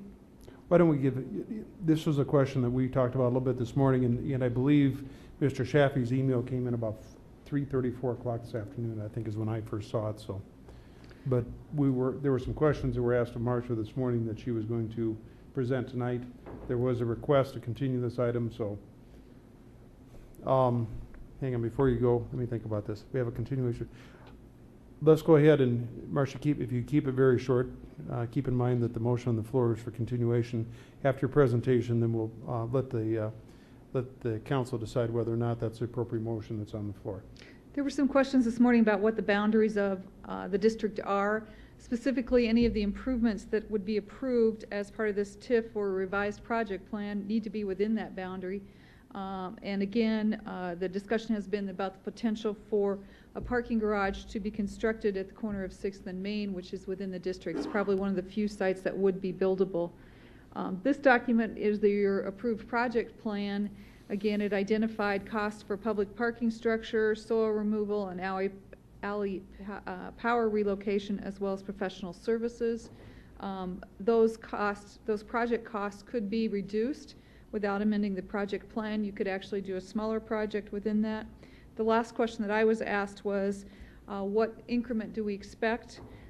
The first year that we would receive taxes in this district is 2009. I have information from earlier this year that was provided by the Finance Office that we would anticipate payments of $69,223 in incremental fees just from this year of 2009. So should the council within the 5 years that this district is created, within the first 5 years, want to proceed with a parking garage project on this site, that is the revenue that's available from year one.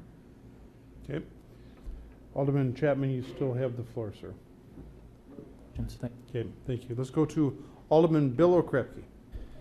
Thank you, Mr. Mayor. We talked about this several weeks ago, and the request then was, well, we're still in the process of negotiating with some groups of people, and it was alluded that we would have a decision you know, a while ago.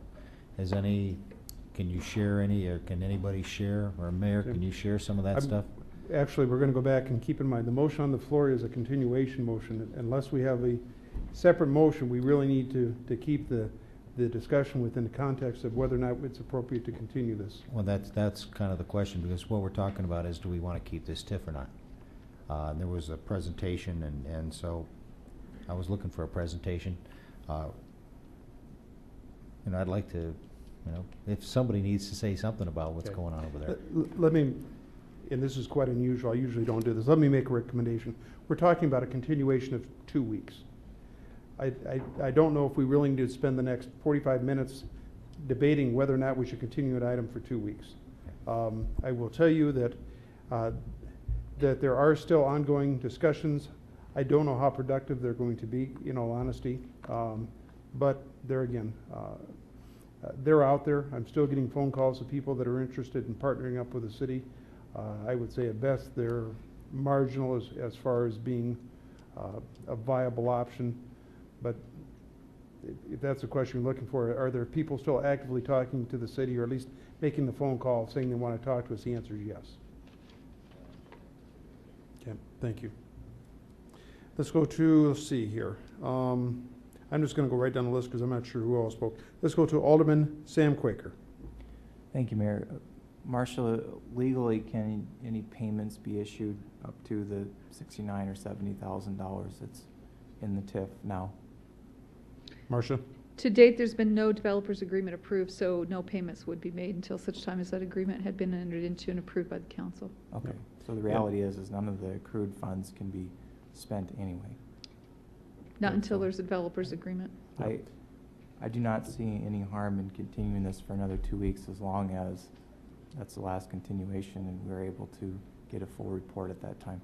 Yep, very good, thank you. And just a point of clarification, if a developer's agreement is never approved by this council, what will happen is any money that has been accumulated through the increment will basically go back through the system. It will be split up among the different shareholders.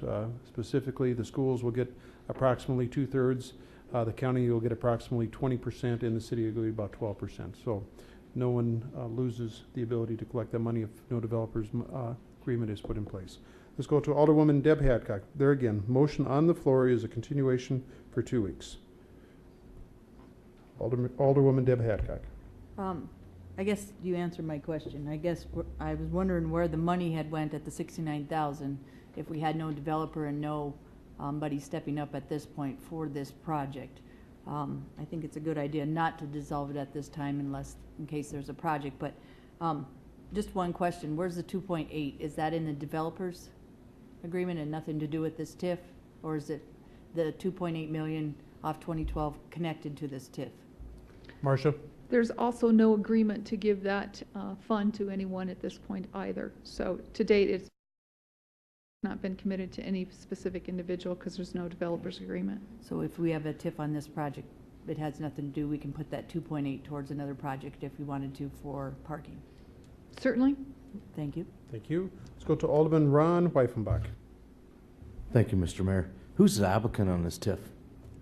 Marcia? I believe the original applicant was Dream Design International.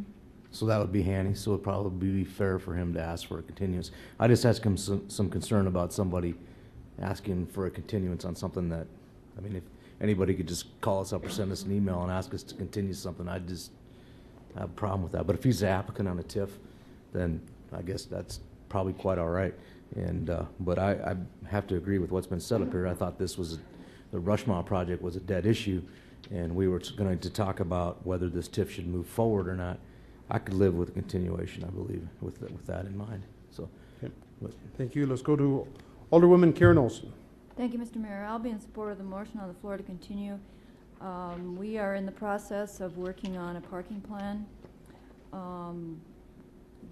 Part of the discussion in terms of capital costs and capital investments of the city included a public parking structure, and this is potentially a funding source for that. And while the specific project is not advancing, the possibility of funding a necessary that would solve a parking problem I see as positive, And since we are meeting this very week to discuss our parking plan, I think allowing this to go 2 additional weeks makes sense because that still allows some public dollars to be invested if the plan so recommends. Thank you. Thank you. Motion on the floor is continue this item for 2 weeks to the April 20th City Council meeting. Any further discussion? Seeing none. All those in favor signify by saying aye. Aye. Opposed? Motion passes. Item 78, please. Item 78 is to approve a request for revisions to contract for private development with MAP Rushmore LLC to allow certification of costs in 2 phases as per the project plan. Move approval. We have a motion and a second for approval. Discussion on that motion. Any discussion? Let's go to Alderman Malcolm Chapman. Thank you, Mr. Mayor. I'd like for the record to show that I'll be abstaining. My wife has done some work on this project. Very good. We'll so note. Any further discussion? Seeing none. All those in favor signify by saying aye. Aye. Opposed? Motion passes with Alderman Chapman abstaining. Item number 79, please. Item 79 is resolution number 2009-44 regarding anti-discrimination. Yield to the floor. Could we have a motion, please? Okay. We have a motion and a second for denial. Discussion on that motion. Let's go to Alderwoman Karen Olson. Thank you, Mr. Mayor. I brought forward the present resolution, which doesn't have any, which essentially recommends that this area of discrimination be dealt with at the federal level, which in my view and in the view of our attorneys is the appropriate place for it to take place. And so I will not be in favor of the motion on the floor because I believe some resolution and some recommendation is a positive from our council and our city regarding this issue.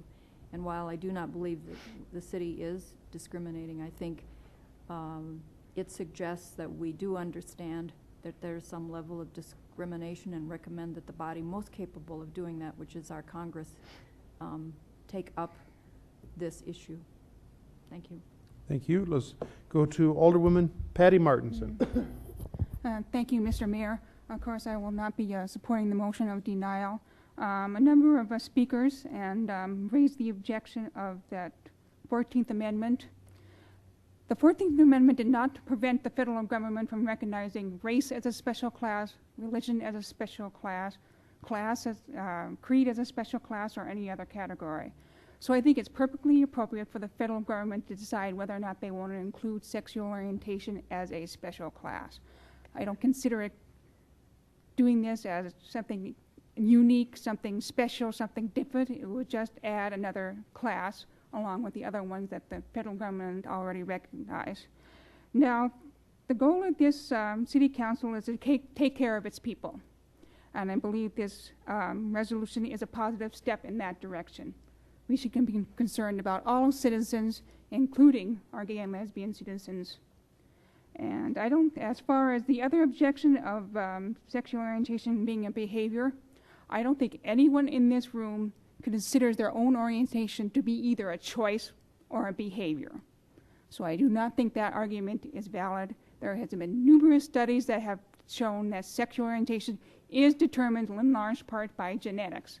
It is innate, much like race. Thank you. Thank you. Let's go to Alderman Lloyd LaCroix. Thank you, Mayor. I've been involved in a lot of discussion on this through the Human Relations Task Force, and I've supported it coming from committee to the full council because I believe everybody needs to be heard. I think that I can sit here and say the council does not believe they don't believe in discrimination in any shape or form for the city employees, and this is an uncomfortable thing to talk about, but I think it's getting more comfortable by bringing it into a public forum, letting both sides talk about it, and that's what I believe in. I think people need to come to a public forum, express both sides to it, have their opportunity to speak their opinions on it, and with that, you get understanding, you get educated. If any council members had done their homework around here, they gotten all sorts of information on this to try and understand. I even did some research and I'm still confused on some parts of it. Through the whole process, I don't approve this resolution, and I didn't approve it throughout, but I believe they needed to be heard, everybody on both sides. I think the people that spoke tonight are going to grow greatly on both sides. One of the things, I just have to say, Stacy, I'm very moved by your comments tonight. You know, that comes from understanding, compassion. Most people would be angry and very hatred, and you've gone far beyond that. And I want to say I'm proud of you, and thank you for your comments tonight. Thank you. Thank you. Let me ask a procedural question. Does anyone wish to speak before Patty Martinson speaks for a second time? If so, turn on your light. If not, we'll go to Alderwoman Patty Martinson. Yeah, thank you. I agree there should be continuing discussion on this. The resolution, however, does not prevent such discussion from taking place.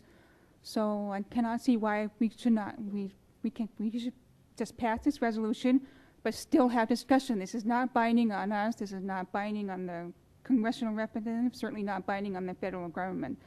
So I don't see any reason why we shouldn't pass this resolution, but we can still have discussion on what could be done on a local level, if anything at all. And I would also mention that earlier today, we all said the Pledge of Allegiance, and part of that is that liberty and justice for all. I personally believe that gay and lesbians do not have neither liberty nor justice as the same as everyone else. And I believe it's inherent on us because of that we need to support this resolution. Thank you. Further discussion? Let's go to Alderman Malcolm Chapman. Thank you, Mr. Mayor. Let me start off by saying that I believe that discrimination in any form is contrary to the ideals of equality and, in my opinion, quite frankly, is just flat out wrong. I also believe that we are becoming a more diverse community, and cities and towns across the country are increasingly going to have to face issues dealing with difference. Not deficient, but difference. And I think that we better hold on tight because we're going to have to deal with those issues in some form. I will not support the resolution on the floor because I think that as much as Karen said that this discussion should take place at a federal level, I agree with that. I don't think that the resolution asks that the discussion take place at a federal level. What the resolution says is that we urge our federal delegation to pass this. That's different than discussion at a federal level. I think that this discussion needs to happen at a federal level. And I think it would be what we've done in this community over the past few weeks, in my opinion, is that we've made people almost choose sides. And I think that that's divisive and that's divisive as a community, and it's not helpful. I don't put that on an individual. I don't put that on the council. I just think that's the way that this is played out. I think that it would be prudent of us to wait to INDA is discussed at a federal level again, and that law comes forward, and see what the federal government says. And if the federal government passes that law, then I think that there's something very appropriate on the city council's plate. So I will not support the resolution in its present form, simply because I don't think that we're asking our federal delegation to have discussion about or take up the issue. We have said through this resolution that we ask them to pass it, which is different. But make no joke about it that cities and towns across the country are going to face these sorts of issues and all sorts of issues of diversity, and that which is different than me. And we better just be ready to deal with that as a community. Those are my comments. Thank you. Further discussion? Patty, you have your light on. You've already spoken twice. Right, okay. And my apologies, but under the council's rule, we can only allow without waiving the city council rules. So let's go to Alderman Ron Weifenbach. Thank you, Mr. Mayor, and I appreciate your comments, Mr. Chapman, on the diversity of the community, and that is one thing that is good in a community when it does grow, and allowing an appropriate discussion amongst people and individuals, and sometimes divisiveness becomes an issue of a person and I of that beholder. I make my decisions based on personal and what my constituents call for. Unfortunately, sometimes they don't always the same as how I feel. I try to be as fair and equal as I can. That's what our mission statement is as a council person, is to represent our wards, our constituents with a fair, no matter of what status, race, color, creed, sex, gender, whatever it is. I think that we live in a good community that has made huge steps in that direction. I've lived here since 1970, and I believe that I have taught my family, and I have taken on my own personal issues as a person to bring my family up with the knowledge of that people are created equal. And I believe that everyone is created equal, and I do believe that everybody should be treated the same. Shame on the person who decides to discriminate on any level, of any kind, of any sort. I do believe that we will be challenged with the issues of diversity in the community. I think that happens all the time in several areas. I believe that urging the federal government to pass legislation that the city council won't even pass themselves is inappropriate. I think that the federal government, I'm sure, will take this on. I think that someone mentioned tonight earlier that they are taking it on, and good for them. And there will be, at that point in time, when we will face those issues as they come forward. So I'm going to support the denial of this resolution, passing the buck from city council to the federal government. We had a vote once on this and decided that it wasn't appropriate to pass this at a time. Our legal counsel advised us that it's at that point that it wasn't a necessity of the community, and that he didn't recommend it, and trying to stay in consistency with what they're saying. So, thank you. Let's see, let's go to Alderman Bill Okrepke, who has not had the opportunity to speak yet. Thank you very much, Mr. Mayor. This is a pretty heated and pretty serious issue for some people on the city council, and I would certainly like my colleagues to consider giving Patty another chance to visit. That'd be my motion. Okay. Do we have a second? Under the council's rules, I'm going to take the book here. Under the council rules, the council can vote to allow a person to speak for a third time by a majority vote of the council members here. Okay? So we have a substitute motion and a second, or Jason, is it the best way to handle a substitute motion? Okay. However you want to do it. Okay. So procedurally, what we're going to vote on right now is whether or not we will allow individuals, and I'm going to ask to narrow this down a little bit. And the reason I say that is, if we waive the rules, that means we're not putting any limitations at all. So I would ask that the motion maker allow each one of the council members the ability to speak 3 times. That'd be my motion. Thank you, Mayor. And a second. Okay, so the motion on the floor is a procedural question, and that is to allow council members the ability to speak to this issue, the main motion, 3 times. Everyone clear on that motion? All those in favor signify by... Mr. Mayor. Let's go. Okay, let's go to... I have a procedural question, because I've been in this predicament before, and my understanding is that if we allow that to happen, it's the rest of the evening or at some level of that. And I just want to clarify that, because I've been put in this position, and I truly would love everybody to talk as much as they possibly can. I mean, I think that... Let's go to Jason Green, our city attorney. Also understanding we've had plenty of opportunity. Yes.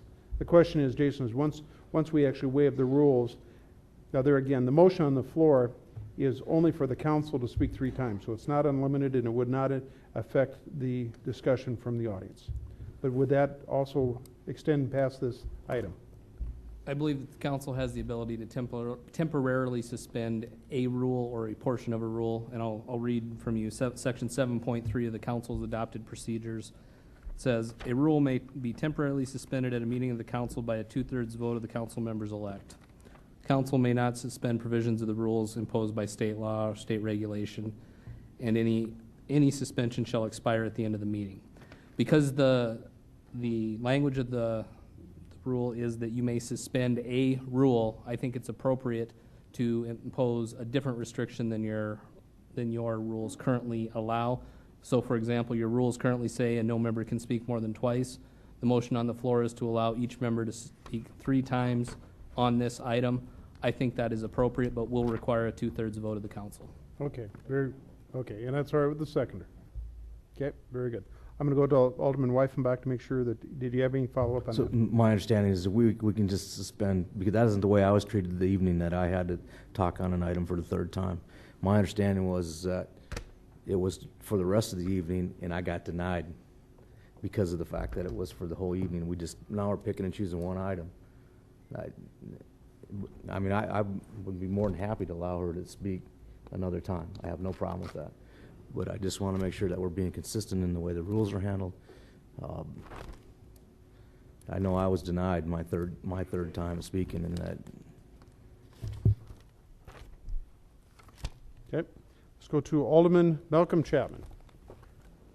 Thank you, Mr. Mayor. I appreciate your trying to keep some parameters on the issue. I appreciate that, although I think I disagree with it.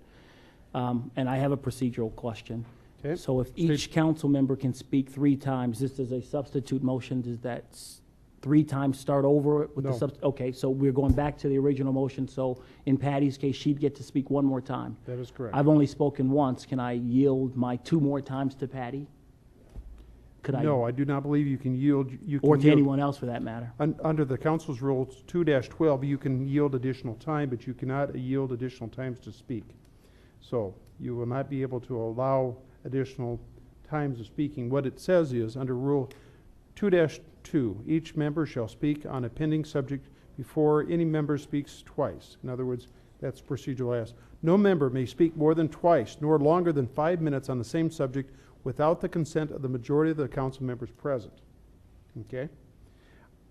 By waiving, by the motion on the floor is to waive the rules, basically suspend the rules for this item only, and to allow the council members to speak to a total of 3 times to the main motion.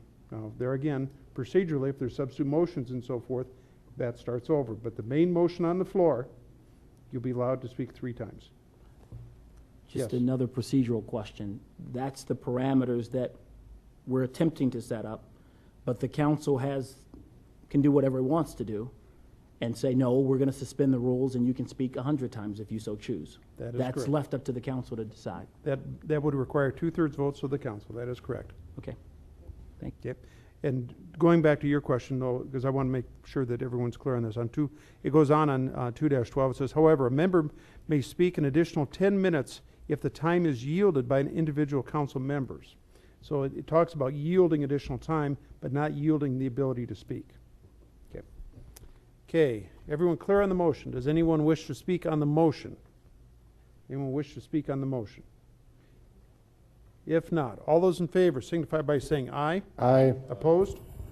Motion passes. So, we have amended the rules, not waived the rules or suspended the rules. We amended those rules. Any further discussion? We do have a light on from Patty Martinson. Yes, thank you. Malcolm made a very good point that we're basically directing the congressional staff to make a decision.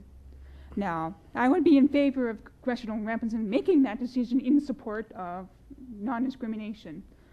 But I would be more than willing to postpone this resolution to get the wording that everyone in common council would be comfortable with, because I do want to move forward on this, and I do want to move in a positive direction on this. And I do want to have all members of the council be comfortable in supporting this resolution. I don't know if I should make a substitute motion or to postpone the resolution to reword it. I would like to make that motion. Okay, your motion would be to continue this item for 2 weeks and ask the city attorney's office to amend the language? Yes. Okay. There is a substitute motion. Is there a second? Is there a second? Motion dies for lack of a second. Thank you. Any further discussion? Alderman Weifenbach, you had your light on and I bumped you. Did you have any additional comments? No, I just wanted to make sure procedurally that I was being consistent with the way I was handled, so, but Okay. just to keep that in mind. Okay, the motion on the floor is the original motion, which is to deny. Any additional discussion? Seeing none. All those in favor signify by saying aye. Aye. Opposed? Nay. Roll call, please. Olson? Kroger? Costello? Hadcock? LaCroy? Aye. Martinson? No. Wyffenbach? Aye. Okrepke? Aye. Chapman? Aye. Quaker? Aye. Motion passes on an 8-2 vote. Is that correct? Okay, thank you everyone for the discussion. Item number 80, please. Item number 80 is to approve an event permit for Kirk Funeral Home for free parking from 9:30 a.m. to 12 p.m. one Friday in July. Sam, we have the 10th. If you would insert the 10th of July. Oh, we do have that date. That's what I said. Yeah. Friday, July 10th, December 4th, and December 11th for free senior movie at the Elks. Move approval. Second. We have a motion and a second for approval. Any discussion on that motion? Let's go to Alderman Sam Quaker. Thank you, Mayor.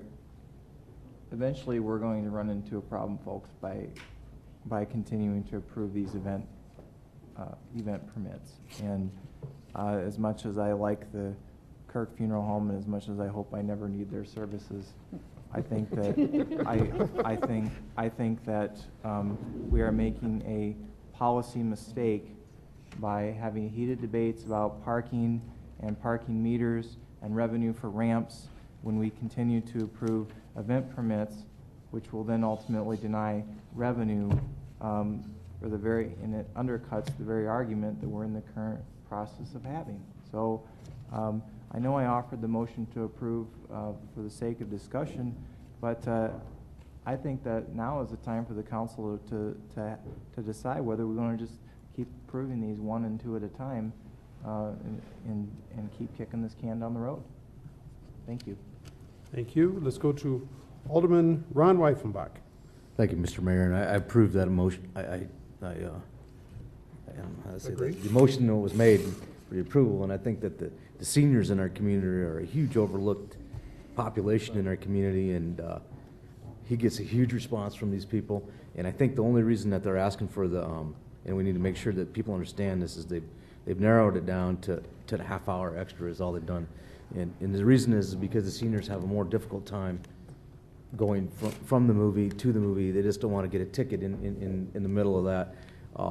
I think if we look at an overall how we approve events and permits and stuff like that, if we want to draw a parallel, we could draw a parallel with the alcohol permits that we issue in like they're just handed out for at will. We have people in the community that spend lots of money to secure alcohol licenses, yet we hand out those small permits like they're like there's no obligations that go along with them. And I think that I would urge my colleagues to approve this and recognize the fact that these seniors, I don't ever recall them coming up here asking for anything.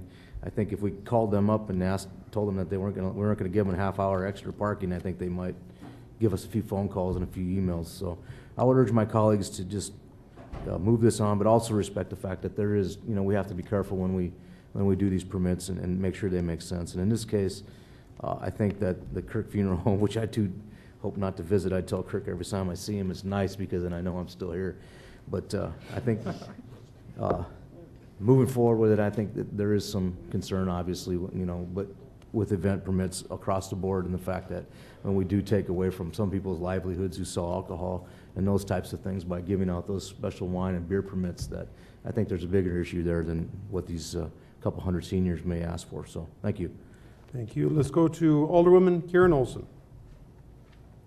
I'm in agreement with Mr. Quaker, and because this particular motion calls for something going on into December of this year, and we are in the midst of putting in place a new parking plan, it just seems, I guess I'm in agreement with Sam, that we need to support whatever decision is made in the parking plan, and this certainly has potential for altering whatever might be going on with that.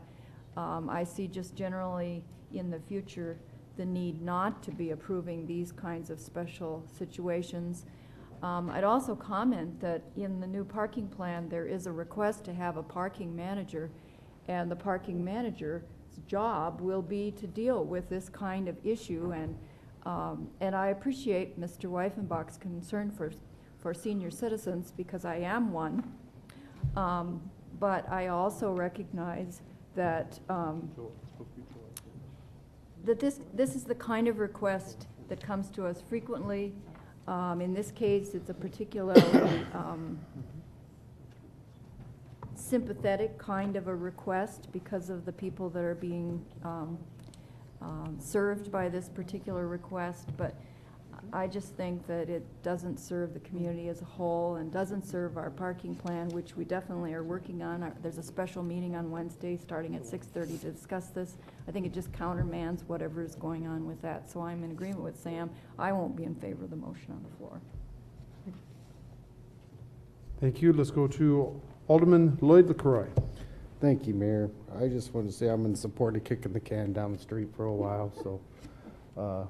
As long as you're not kicking the can, right? That's all I'm in support.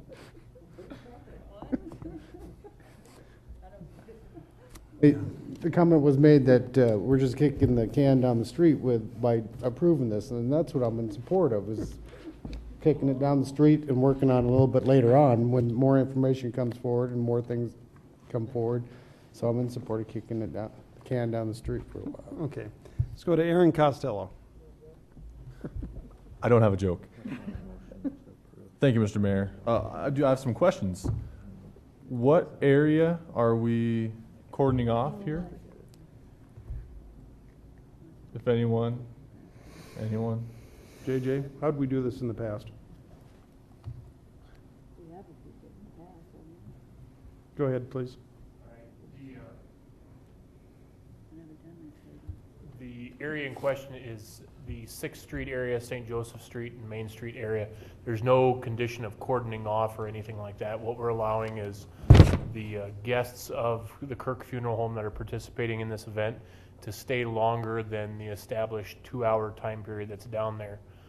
Kirk Funeral Home takes it upon themselves to identify which vehicles are involved in the parking, at which time our parking enforcement staff does not issue tickets to those people participating.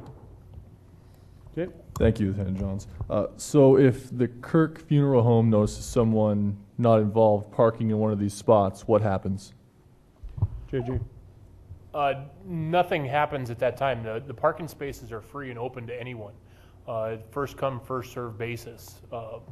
If the guest of, if somebody's using another business that's there 2 hours and doesn't have the required documentation from Kirk Funeral Home that they're a participant, they would be issued a 2-hour ticket or a ticket for violating the 2-hour limits in that area. It's not no parking spaces are reserved for this event. It's just a first come, first served basis.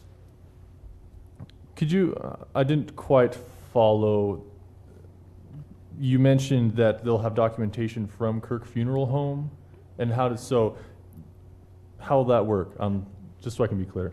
Generally, Kirk Funeral Home provides a business card or a tag for the people that are participating in the event. The participant then puts that in the windshield of their vehicle so that it's clearly visible to our parking enforcement staff that they belong to the event that Kirk's is sponsoring. Okay, and then parking enforcement will enforce cars without that as they would any other portion of any day where it's enforced? Correct. Okay, thank you. Okay. Let's see here. I'm going to go to Alderwoman Deb Hadcock, who has not had the opportunity to speak yet.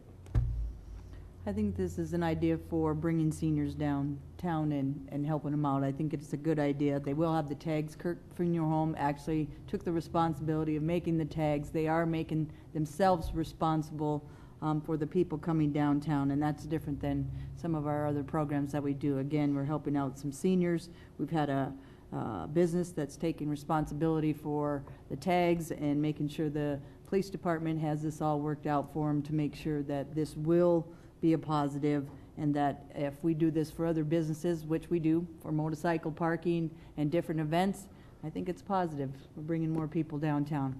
Thank you. Thank you. Let's go to Alderman Ron Weifenbach. Thank you, Mr. Mayor. I would just like to bring to recollection to my colleagues up here on item number 28, and I'm hoping to God that our seniors don't drive motorcycles because we might get a ticket. Item 28, approved event permit for Alex Johnson for free motorcycle parking in front of the hotel on the nights of June 14th to 15th. We didn't pick that item out and start picking on these people. I hope to God that we're not just singling out the seniors tonight, and I hope to God they don't ride motorcycles to get to this event. I just think we're picking on these people. I mean, it's simple. Let's move on. Let's pass this thing and move on. Okay, let's go to Alderwoman Karen Olson. Or I'm sorry, I'm going to go to Malcolm Chapman, who has not had the opportunity to speak, and then we'll go to Karen Olson. Thank you, Mr. Mayor. I guess my question would be, what would happen if we put in place a parking plan between now and December? Would they then comply with that we approve this for them, or will they comply with the new parking plan regulation? And what would happen next council meeting if someone said, wait a minute, the city council is going to put in place a parking plan, let me get a date every month for next year before they put in the plan? So I do have some concerns that, and I think that maybe we can bifurcate the question, that we can deal with the first date and then leave the December dates to be dealt with later. Just a suggestion. Okay. I didn't. Okay. Motion on the floor is for approval as published. Let's go to Alderwoman Karen Olson for the second time.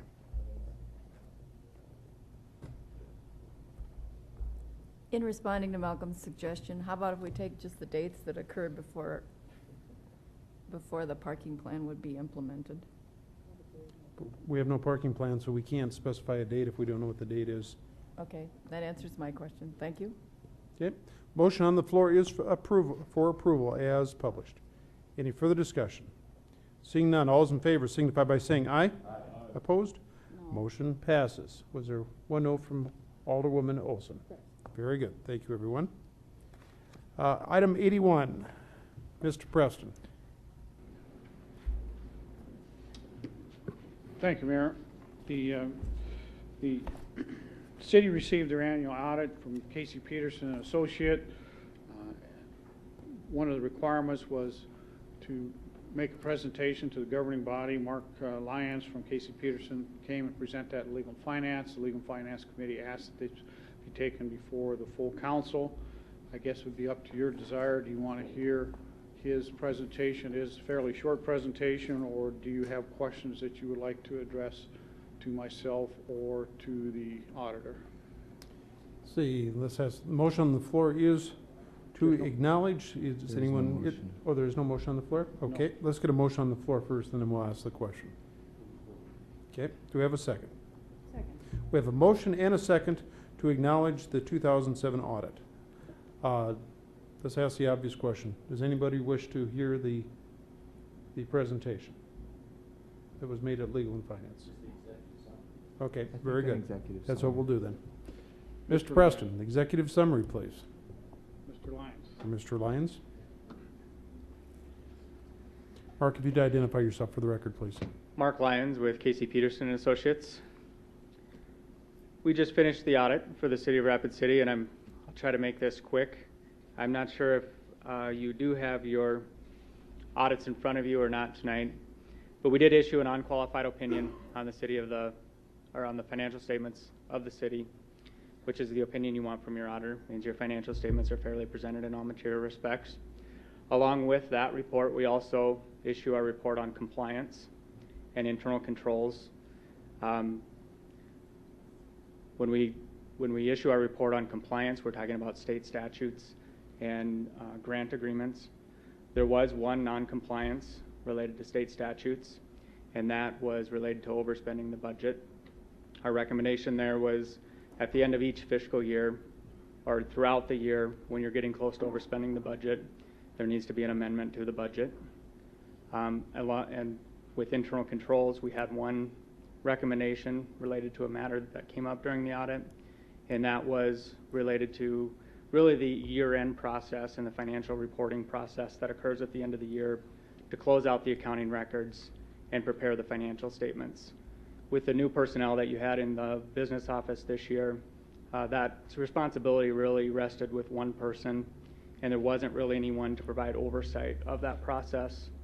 What that resulted in was some audit adjustments to correct errors that occurred at the end of the year, excuse me, because of not the oversight or the oversight was not there that should have been. Our recommendation there is to really put your assistant finance officer in more of an oversight role so she can review the work that's being done by her staff. The third report that we issue is the report on your major federal programs that we audit. And we did issue an unqualified opinion on your major program that we audited. Again, that means you complied with your requirements of your federal programs in all material respects. And then the same internal control finding that I just discussed was also related to your major federal award program. Okay. So that's the quick summary of the audit. If you have any questions, I'd be happy to answer those. Okay, just one obvious, why did they call it an unqualified when it makes it sound like we did something wrong when you say unqualified, when that's actually what you're looking for? You know, I know can't federal answer that government, question, I but know. Mr. Mayor, I agree with you on that one. I have struggled with that myself. Okay, very good. We do have one light on. Let's go to Alderman Sam Quaker. I would just ask that the motion maker accept a friendly amendment to allow this 135-page report to simply be posted on the city's website for, let's say, 90 or 120 days. This is a lot of information for anybody to process, and I think that that's reasonable to post all of this. And if he's okay with that, I'd like to offer that as a, can we do that for? We'll just make it happen. Okay. We'll just make sure that it happens. We'll post a link and all 135 pages will be accessible. Where's Kevin? Okay, you'll make sure that happens? Okay, very good. Alderman Quake, you still have the floor, sir. Anything else? Okay, let's go to Alderman Ron Weifenbach. Thank you, Mr. Mayor. In reference to, and this question may be more to Jim, in reference to the opinion and one of the suggestions that they made, it sounds like you've actually rectified most of those. But the one that I have question for is asking the assistant finance director to have a more supervisory role. Is that is that been something that you rectified, Jim? Jim? Pat Preston, our city finance officer. Yes, we are in the process of doing exactly that. Essentially, Robin Bommersbach left in July, and we brought in Tracy in September of that year, and she has really did not have time between the IFAS and personnel leaving and the accounts payable section to get into learning the audit. Let me ask the obvious question. Maybe I can better communicate my question. My question would be, is Pauline Sumption going to take a larger role in supervising the positions that Mr. Lyons had recommended in his opinion? That's a simple question. Yes, no. She's going to take a larger role. However, we still need to do some training of the accountant. I understand that part. I just that is our ultimate goal, is to have Tracy prepare the annual report and Pauline provide the oversight. I guess I'm not sure if I think the answer is yes. They are making adjustments to make sure that they comply with the recommendations within the audit as far as the supervisory role. Is that a fair statement? We are in the process of doing that. Thanks. Okay, thank you. Additional questions? Motion on the floor is to acknowledge the 2007 audit. Seeing no further lights, all those in favor signify by saying aye. Aye. Opposed, motion passes. Item 82, please. Thank you, Mr. Lyons. Thank you. Item 82 is Resolution 2009-45 of intent to lease 80 acres on North Elkvale Road to Matt Kammerer for the purposes of a haying operation pursuant only to South Dakota Codified Law 9-12-5.2.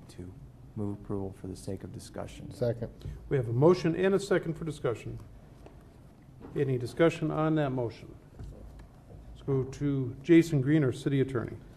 Thank you, Mayor. Under state law, anytime a municipality leases publicly owned property to a private person for more than 120 days or more than $500, there has to be a public hearing before you can enter into the lease. This resolution sets that hearing for your next council meeting. Following the hearing, we'll have a lease for consideration by the council. Okay, so this is, in essence, setting a hearing. Exactly. Okay, very good. Discussion. Let's go to Alderman Ron Kroger.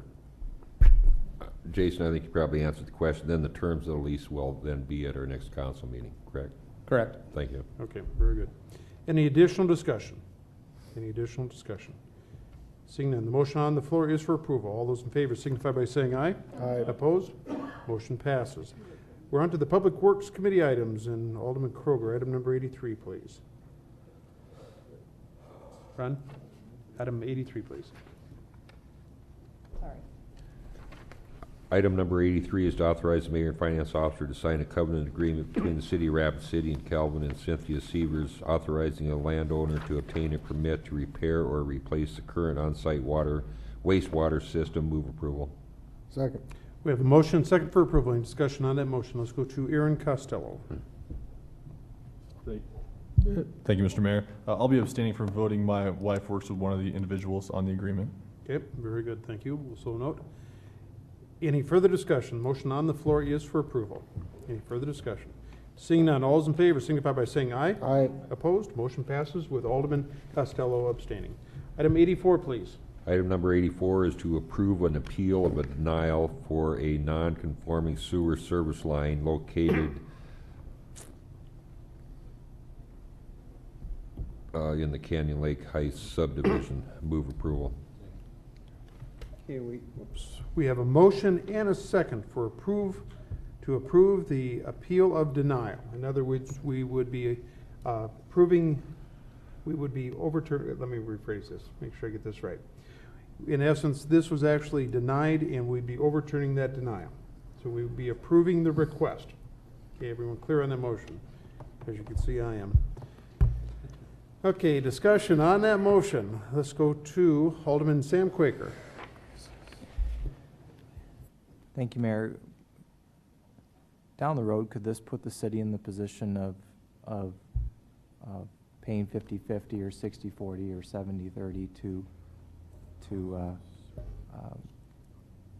make changes to the line? Let's go to Robert Ellis, our Public Works Director. The answer to that, if council approves the second reading, the first reading was heard tonight, there was a clause in there that any service lines installed after January 1st, 2007 would not qualify for any city reimbursement.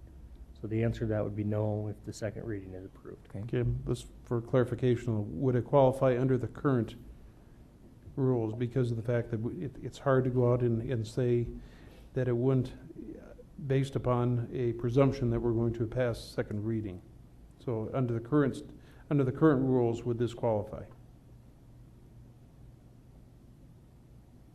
I believe that it would. I'm reading the ordinance right now, and I don't see, the existing ordinance, I don't see a clause that would prevent them from seeking reimbursement.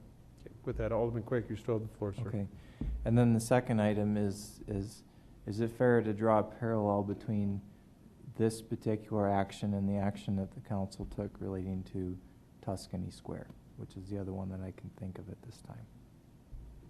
Let's go to Robert Ellis, Public Works Director. There are three of these that come to mind where staff has denied the exception, but it's been appealed to the council and overturned. That would be Tuscany Square was the first such instance. On February 10th, we heard the case at 1225 Kansas City Street. That was also an exception of a non-conforming, and then this would be the third instance. Alderman Quaker, you still have the floor, sir, if you'd like it. Okay, let's go to Alderwoman Karen Olson. I listened to the discussion in Public Works concerning this particular item, and I had some concerns that there were some alternatives offered to that would solve this problem. One of which was to lay out the plat to include a section of the most northern lot that is west of the existing line and continue to have it connect to the existing home, which is at 4580 Cliff Drive. It seems to me that in what's coming forward is an opportunity for the city to put in place something that later on the taxpayers are probably going to have to be responsible for. And I have some concerns about that. Although In this particular lot, there was a discussion that there were 2 possible lots. In my discussion in listening to my colleagues, there was the discussion included that there is an envelope, it was described as an envelope, which is an easement for utilities that would surround this entire lot. And in the current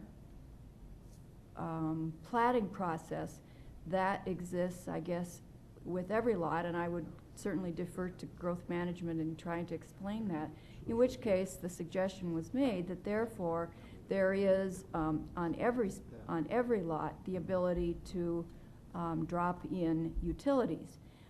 But in visiting with our legal staff, the discussion was that normal utility easement wouldn't be sufficient to cover the kind of installation of either a water or a sewer line. And so I feel concerned that in not in allowing this variance, we essentially are placing at risk taxpayers down the line who may be having to pay to correct whatever problems would exist as 2 property owners weren't able to agree on repairing a utility line that would be essentially going from the address at 4580 Cliff Drive and over to the existing line. So I'm not quite sure what my vote would have to be in order to be to approve the denial. So I think I'm voting no on this. Is that correct, Mr. Mayor? I'm sorry. If you do not want to approve the exception, you would vote no. Okay, and that would be my position, because I feel like down the line, taxpayers are going to have to pick up the costs of whatever kind of correction will arrive when someone else owns the house at Cliff Drive, which is already in existence, and the other lots, A, B, and C, whoever lives in those homes, I think there will be disagreements, and they will be coming to the City Council wondering why we have put in place something that clearly doesn't conform to our normal policy, which is running a service line across someone else's property. So I think that's a problem. Thank you. Thank you. Let's go to Alderman Ron Weifenbach. Thank you, Mr. Mayor. I'm a true believer in context of a situation, and I think that Alderman Quaker alluded to some good questions. But I think in the context of the situation, they weren't explained. And the point is, the sewer line's already in. It runs through. The property's all owned. They're looking at platting it off. There is an easement will be there if they plot this off either way. By plotting it off and allowing the easement with the sewer line that's in there specifically, in my understanding, in no way holds the city accountable for fixing a sewer line. It's just like if I had a sewer line that ran from my house to the street. I'm still responsible for it. This is not a main. It has nothing to do with the main sewer line or a private sewer line. It's the fact that it's a non-conforming sewer line that runs through an easement. There's an easement that will be established. The easement will be recorded, as I alluded to earlier about the private lines that aren't recorded, and we have no desire to record. So my question to Mr. Green is, if we allowed this to happen, what liability would the city have technically? If there's an easement that's there, the sewer's already there. Okay, let's go to Jason Green, City Attorney. Assuming that it is in an easement, I think that your potential liability exposure would be down the road. The property owner who has the sewer line crossing their property attempts to hold the city liable because we allowed something that violates our ordinance. So I think there may be some exposure in that regard. How much really depends on what damage the property owner, potentially suffers. So it's difficult to quantify that. I guess I have to clarify my question, because the point is the sewer is going to exist before the person even buys the property. The access easement is already there for the utility that already exists. When they buy the property, if this is plotted off, there will be an easement there. Okay. So when somebody comes in to buy the property, they're gonna understand via their title work that says there's an easement there for this sewer line. It's not a private sewer line, obviously. It hooks to the main that runs through that property already, which we understand there's no easement for that main that exists there already unless something's transpired since Public Works meeting. The applicant has offered to work with us on, securing the easement across the property line. As long as we're willing to work with him on securing an easement for this sewer line. If we move this sewer line to the other side and down the road, it's the same liability to me. My point is how can we be held liable for something that somebody knows that already exists? Just for Mr. point Green? of clarification, Alderman Weifenbach, you said that this line would not be a private line. In essence, it would be a private line. It'd be a private service line. Sure, it's just, Okay. it's a line that goes from his house to the main. Right. How does that make it any different than a line that goes from my house to a main, I guess? No. And how could the city be held liable? We have an ordinance, didn't we create an ordinance for this situation too? Okay, let's go to. So I don't Go understand. to Jason Green, City Attorney. Thank you. The problem is that as it exists today, the service line does not cross another property boundary. As proposed, it will cross the property boundary. And I think the Public Works Director pointed to 3 cases that the council's dealt with on this issue. Recently, there have been others, if you go back farther. The recommendation from your staff is don't create a non-conforming situation. Then that's, it will be problematic at some point in the future. You still have the floor. I'm not here to, obviously not going to argue the legalities of it, but it seems like somehow we make these legalities fit for whatever situation we need to have. I know we have an ordinance that sets in place that we passed that allows this to happen if it makes sense. I don't think I'm trying to, argue for anything that doesn't make sense. I mean, if everybody on the council looked at the pictures of where the main sewer line is, where the sewer service would be, and why would we have somebody move it around to come down the road when I'm not sure. It makes no sense to me, so I'm in support of approving it as it is. Okay. Thank you. Let's go to Alderman Ron Kroger. Thank you, Mayor. I agree with Alderman Weifenbach, and I certainly support the motion on the floor. I don't know how the city could ever possibly be liable if there's a recorded easement on that piece of property that allows, or where that sewer line, that current sewer line is at. I don't know how we could be in problem or have a problem.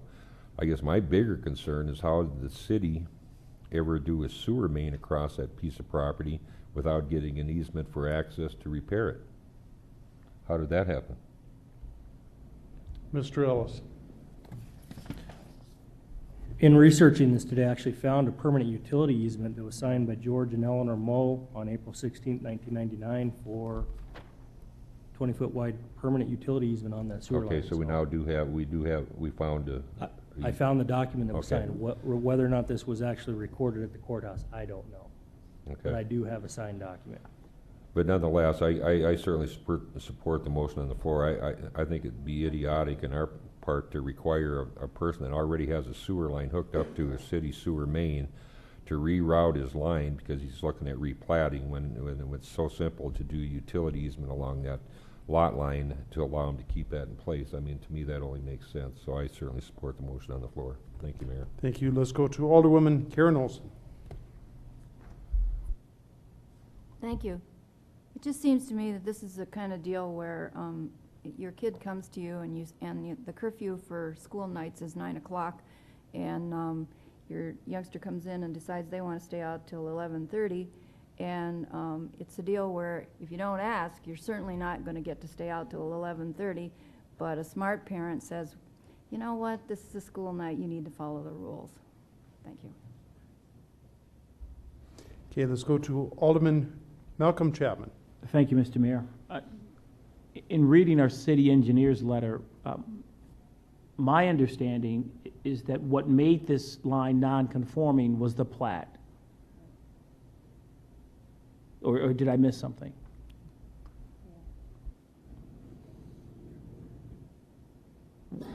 Let's go to Robert Ellis. Yes, that is correct. By subdividing this parcel off into 4 separate parcels, we're creating the non-conforming situation. And the ordinance exception essentially says that the Public Works Director may, under extraordinary circumstances, allow exceptions.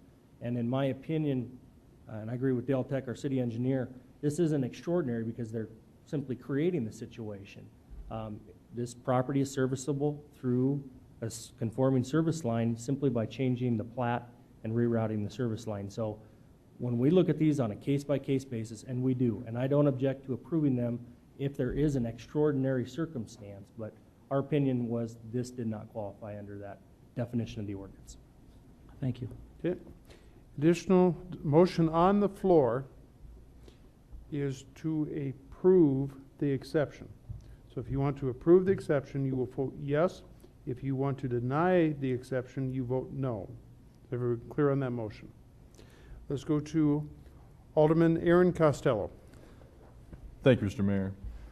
I think it's a very important point that was just brought up, that the plat is what made the nonconformity. And plus, Robert Ellis, our Public Works Director, just spoke earlier of how we as a city are setting aside money to take care of these things. And here we're creating one. So I can't agree with this.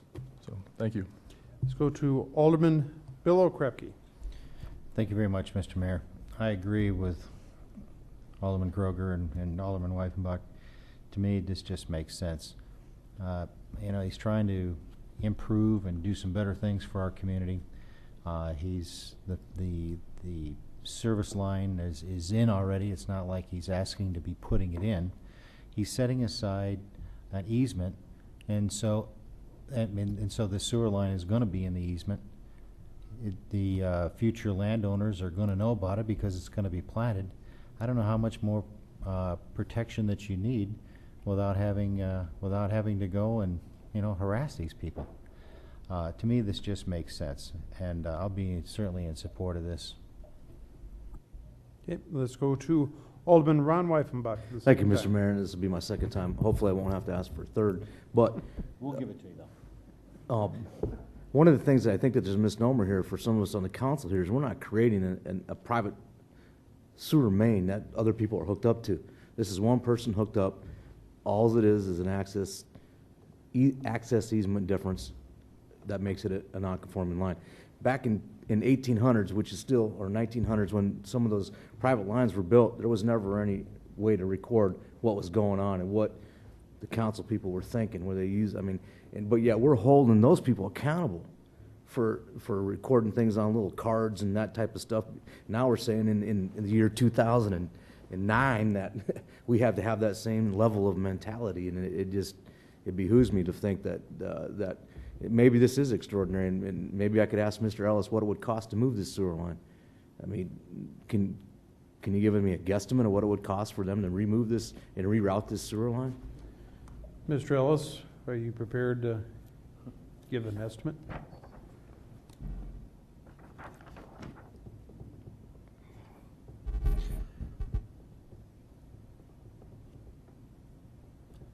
Rough guess, 10 to 15,000. I really don't know though. I'm not sure if $10,000 or $15,000 out of any one of our pockets would make or break us, but I think at some level it could be extraordinary to particular people. But I guess the gist of my point is we're not creating a non-conforming basic, like a line that 2 or 3 or 4 people are hooked up to. That's not the case here. There's an access easement. If it breaks down, it is still the responsibility of the person that owns the house. When they buy the house, they know exactly what they got. If you create a flagpole there, you're going to create huge more issues. The other way around it, and if you see where the gray area is there, they could change the ownership of that property to the same person. Now you got a flagpole in somebody else's yard that they got to mow because it's sitting there. I'm not sure. I just want to make sure that we understand we're not creating the same thing that was created in the early 1900s. It's something that we can't even prove is a private sewer line or not. So I just hope that people understand that part of it. So we're not trying to compare apples and oranges.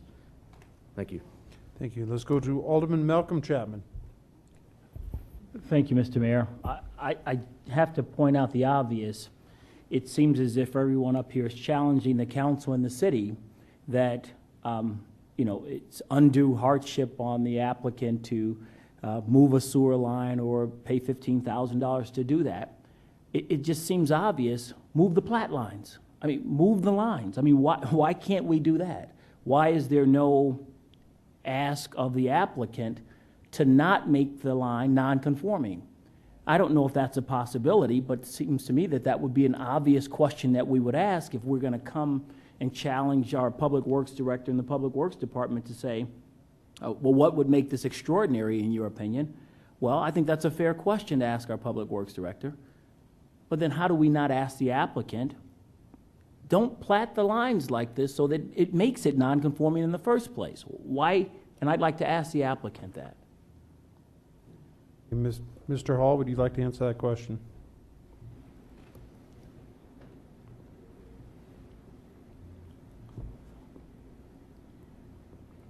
Malcolm, could you repeat the question just for... It seems to me that we're just challenging the city in this case, and I'm just asking the applicant, if what makes the line non-conforming is the plat, why not replat? Or why did we plat it that way in the first place? Yeah, Mr. Hall. Yes, my name's Pat Hall, speaking on behalf of the applicant. I think the reason that it wasn't, Mr. Chapman, was, trying to think of the right way to say this. The decision was, are we better to have a flagpole lot down there or not to? First, I'd like to qualify my question by saying we've worked with staff on numerous things through this issue, and they've been great to work with. This comes to an issue where we were going to non-conform or have what we felt was a bad situation. That being this little lot where the sewer line would be, which is a flagpole. Then you're trying to imagine in the future who's supposed to mow and take care of this flagpole. That's what's hard for the public to perceive. So we thought it was best to use the system. We recognize that it doesn't conform. There is a process when something doesn't conform. That process is to go to either Planning and Zoning or Public Works Committee, which we did. We went to Public Works Committee. The vote, I think, was 4-1 at that time to approve.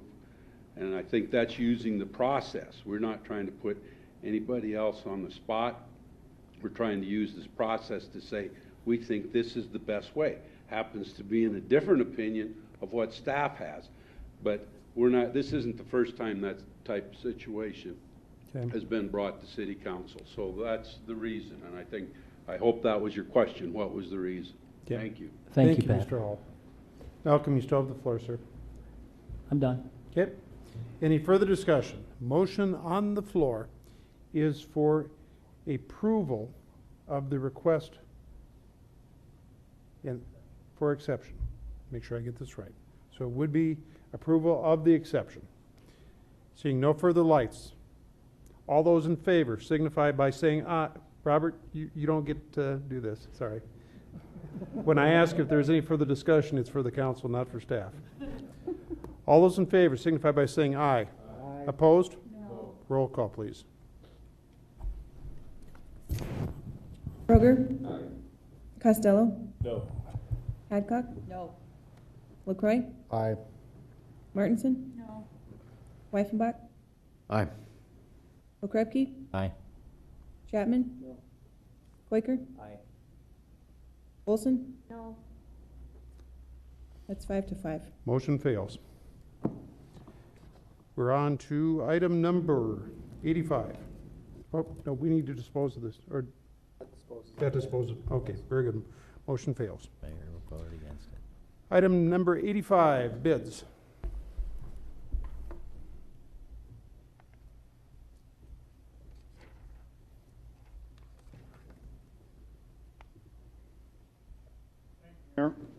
We have 4 items on the bid summary to this evening. The first one is the Elm Avenue Sanitary Sewer Hillshire Court to Minnesota Street project. We received 6 bids as listed.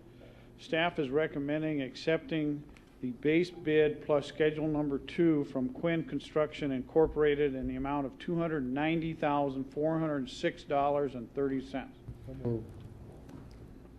Do we have a second? We have a motion and a second to accept the bid from Quinn Construction for a total amount of $290,406.30. Any discussion on that motion? Any discussion? Seeing none, all those in favor signify by saying aye. Aye. Opposed? Motion passes. Item 86, please. Item number 86 is the Elkvale Road Sanitary Sewer Extension Phase 2 project. We received 8 bids as listed. Staff is recommending accepting the base bid plus alternate number 2 from Mainline Contracting Incorporated in the amount of $488,885. Second. We have a motion and a second to approve the bid from Mainline Construction, or Mainline Contracting, for $488,885. Any discussion on that motion? Let's go to Alderman Ron Weifenbach. Thank you, Mr. Mayor, and I held my comments to this one because I'm looking at the differences of the bids of $488,000 to $672,000 with advertising authority at $812,000. Can somebody explain that? Seems like a wide spread. Let's go to Robert Ellis. Yes, the actual high bid on this project was around a little over $700,000, if I'm reading this correctly, and I am. And advertising authority was $812,000.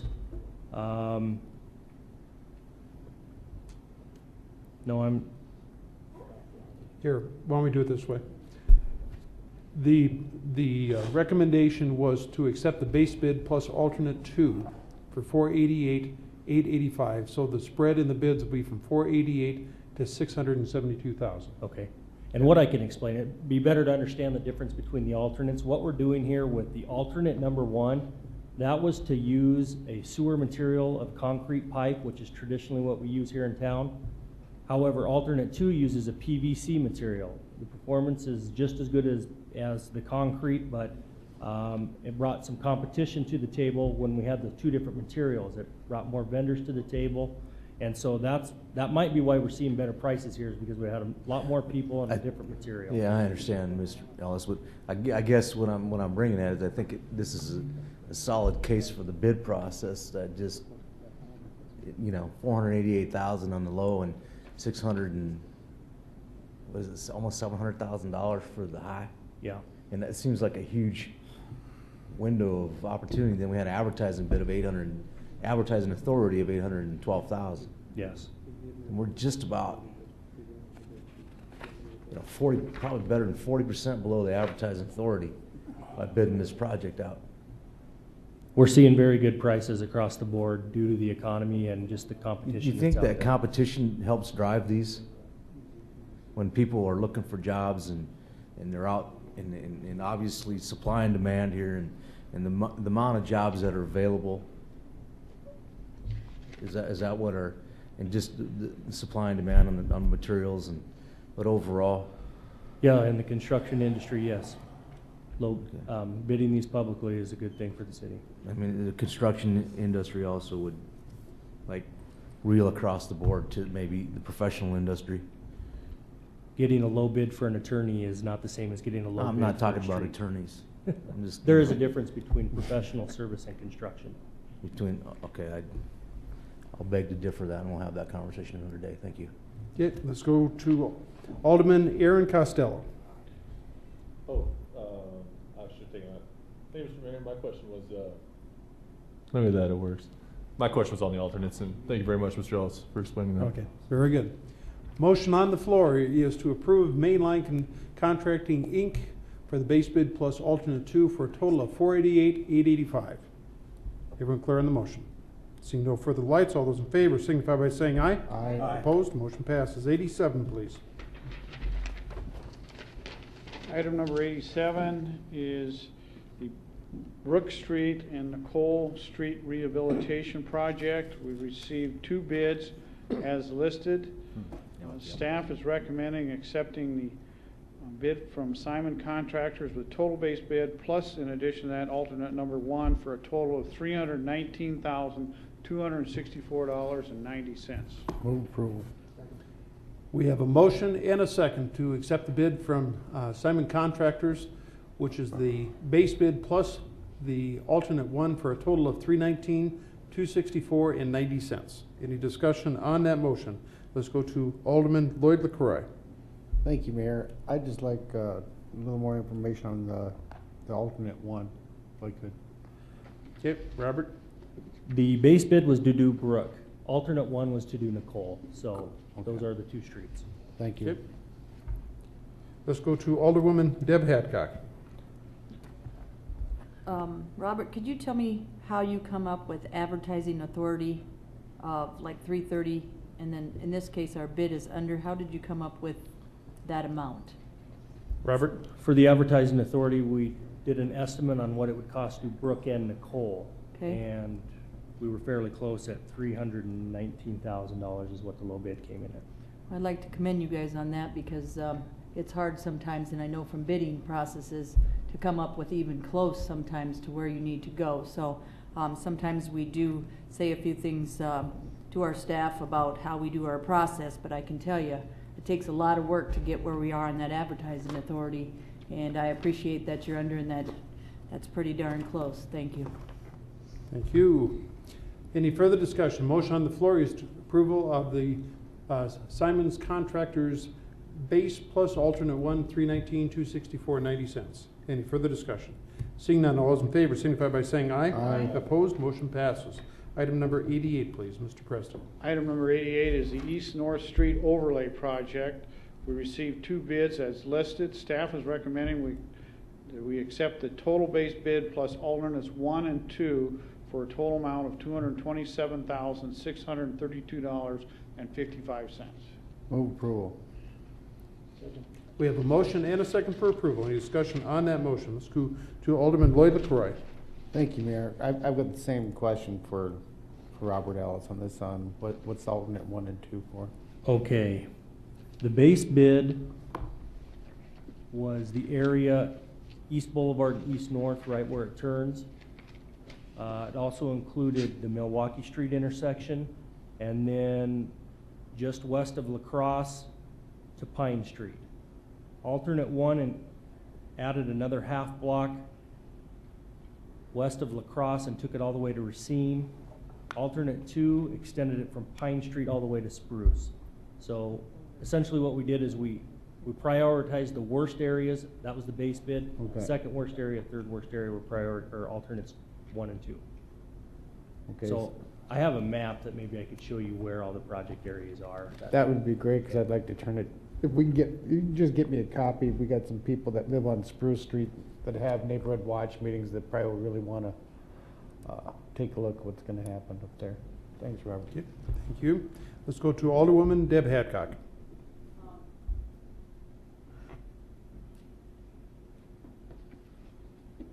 Sorry, my light's having problems.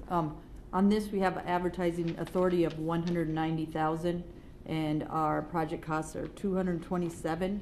Where does the extra funding come from when our advertising authority is only $190,000? Mr. Ellis, are you going to tell me Mr. Preston's going to find it?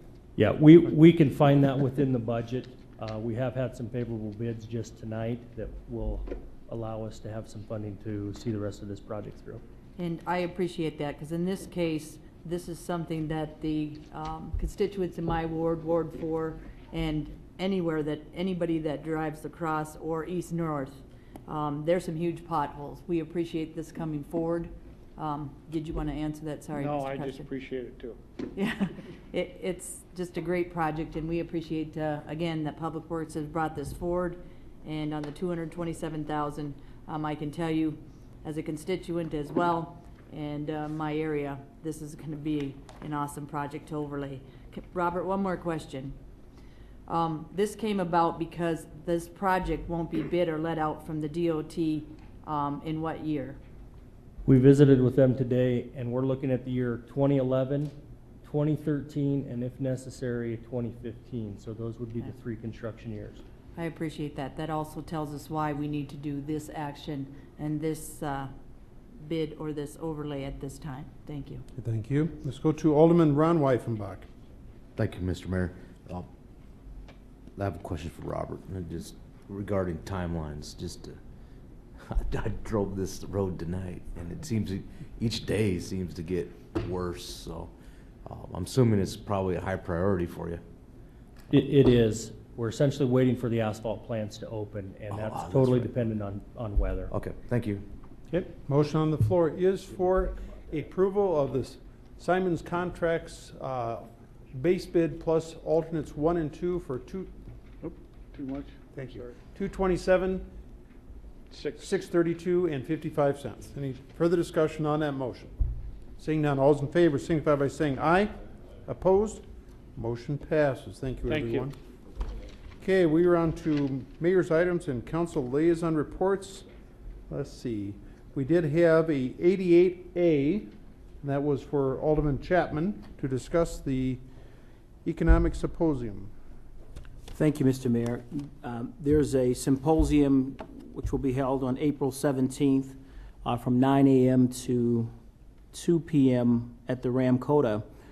And I know the council has received some information, but this really came out of discussions that started well over a year ago from the nonprofit housing groups in town to look at creating a greater sense of awareness around the affordability of housing. And over the last year, this has kind of morphed into looking at a larger issue of the economic challenges facing our community today and what can we do. We have John Quinn from NAU, who's the executive director of NAU, to speak on global, regional, and local economic climate. Right now, we're working with someone from the National League of Cities to come out and talk about the Stimulus Recovery Act monies and how that can impact local communities and cities and towns across the country, in particular here in Rapid City. And then Mayor Hickenlooper from Denver, and to still wrap up today talking about housing, because we believe still that housing is at the crux of this financial dilemma that we're in. And Mayor Hickenlooper in Denver have done just a phenomenal job in their Road Home project to raise money and to raise the awareness and to build the business community as a part of feeling like they have a solution to play in part of the housing crisis as well. So just to put it out there that this is going on, there'll be information that'll be sent to the council. I think we sent out information a couple weeks ago to save the date, and right now we're getting great response, and I think we're planning for 150 people to show up. So it's April 17th, 9 to 2 at the Ramcota. Okay, very good, thank you. We also have 88B and C. Go ahead, you do with this. We'll go to Alderwoman Deb Hadcock. Actually, I was going to speak on Malcolm's too. Malcolm, you've done an awesome job with affordable housing as well as Barb Garcia. We appreciate all your work on that. You've done awesome. I'll be at that symposium. I did take some classes down in, or up in east in Washington, D.C. on some of those classes that we will be talking about at the symposium, but I appreciate all your hard work on that. And then we're doing 88B, sir? Yep. Okay. That was about cleanup day on April 25th. I announce this every year. I've been doing this for 4 years. It's awesome. We do it, my group does over by the fairgrounds. The county, who is Don Holloway, his work release, they're great people for helping you. Boy, I've never seen some people work so hard. We also have Ron Jeffries from the county. His group helps us, and we do a heck of a cleanup. We start at 9 o'clock if there's anybody that would like to participate in that. I'd like to give a big kudos, a very big kudos to Kay Rippentroff. Wow. She runs this program. If you need her help or if you need a place to volunteer, it's 394-4110. She's been running this program. All the kudos go to her. But if you don't have a place to go as well, we have a group. I know Malcolm and some others on the council, they have groups that I'm sure they can tell you tonight. Just a big kudos to her and all the volunteers and the past volunteers and the past groups that have made this a big success for Rapid City, and it is a huge beautification project. So we just like to say a big thank you to the people in the past and Kay for doing her job and doing it well. And then I think I'm 88C as well, unless somebody needs to talk on this one. This was about the snow removal. I'd like to thank the Public Works, Don Brumba and his group. Wow, we had a lot of snow, and a big thank you to them. I did call Don. There was a doctor that needed to get out, asked him if he could get out. He had to go deliver a baby. I'll tell you, The doctor came back later and talked to Don, and he took care of it. And I think we do that for all our citizens, but in this case, there was an emergency, and he had to go up on the hill. He had people there already, and I'll tell you, they just take care of people well here.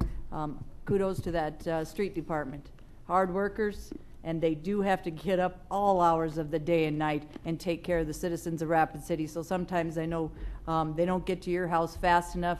Give them a little bit of break. They are doing an awesome job. They are trying to work hard and take care of you. Can't say enough about those guys. Thank you. Thank you. Karen, did you have something you'd like to add to that?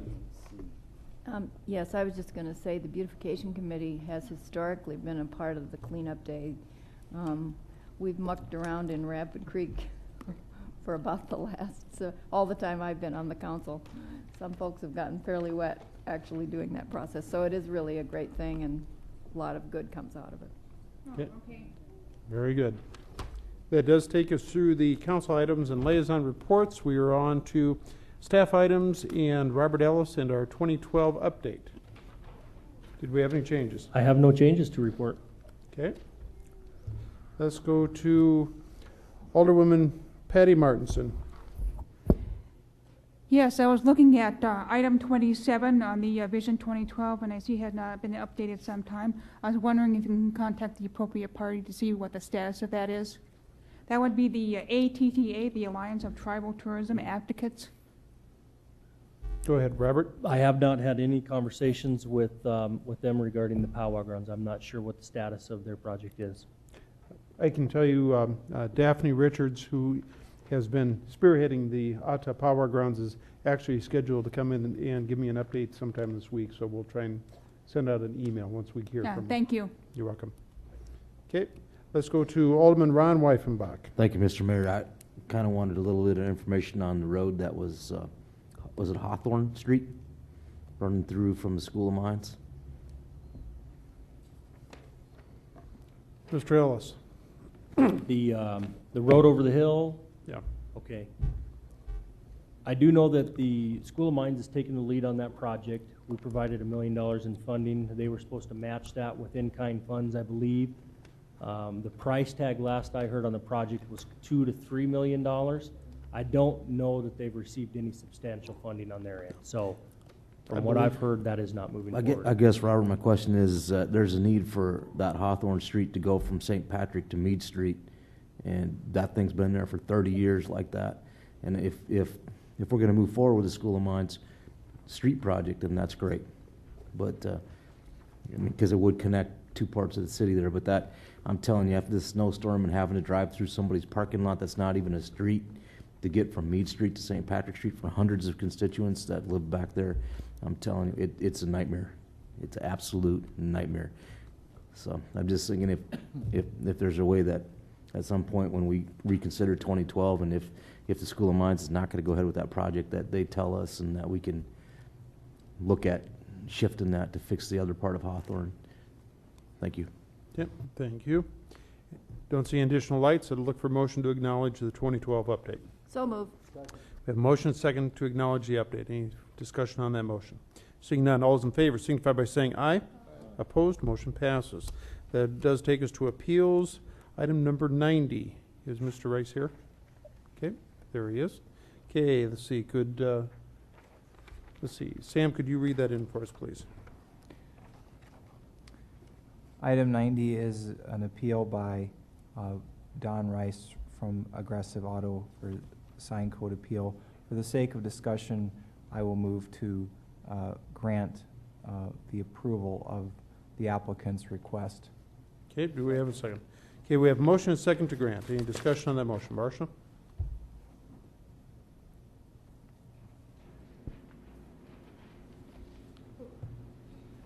This item was discussed previously at the February 2nd, I believe, City Council meeting. Again, the decision of the Sign Code Board of Appeals was to deny this. There's a picture of the sign. The sign, after the city's survey crew investigated the site, does encroach into the right-of-way. And as such, for you to ultimately approve this, you would have to find that this was a public purpose sign. Also, the sign has been altered. Originally, it was an on-premise sign. but the content of the board now has been revised to be an off-premise sign. I think there were some questions at the previous meeting. I'm not sure what other information the council would like. Again, the Sign Code Board of Appeals has denied this, and that's the appeal that's before you. Okay, very good. Let's see. Let's go to Alderwoman Karen Olson. I'd make a substitute motion to uphold the appeal. The Sign Code Board was totally in agreement with this one. It's definitely an off-premise sign. The picture shows you what it was we're describing. At one point, there was some discussion that maybe the actual sign that we were talking about was the Angel Brothers sign, which is on the north side and in the county. The picture shows you this is in the city. The Sign Code Board of Appeals thought it was unattractive, didn't do justice to the development which is occurring in this area, and so I would recommend that we uphold their vote to deny. So the motion should be to deny the appeal. So is that your motion, Karen? To deny the appeal? In other- Yes. Okay, very good. Do we have a second? Do we have a second? Okay, motion dies for lack of a second. Further discussion. Let's go to Alderman Lloyd LaCroix. Thank you, Mayor. You know, we discussed this, I guess it's been quite a while ago. I used to live in the trailer courts out there.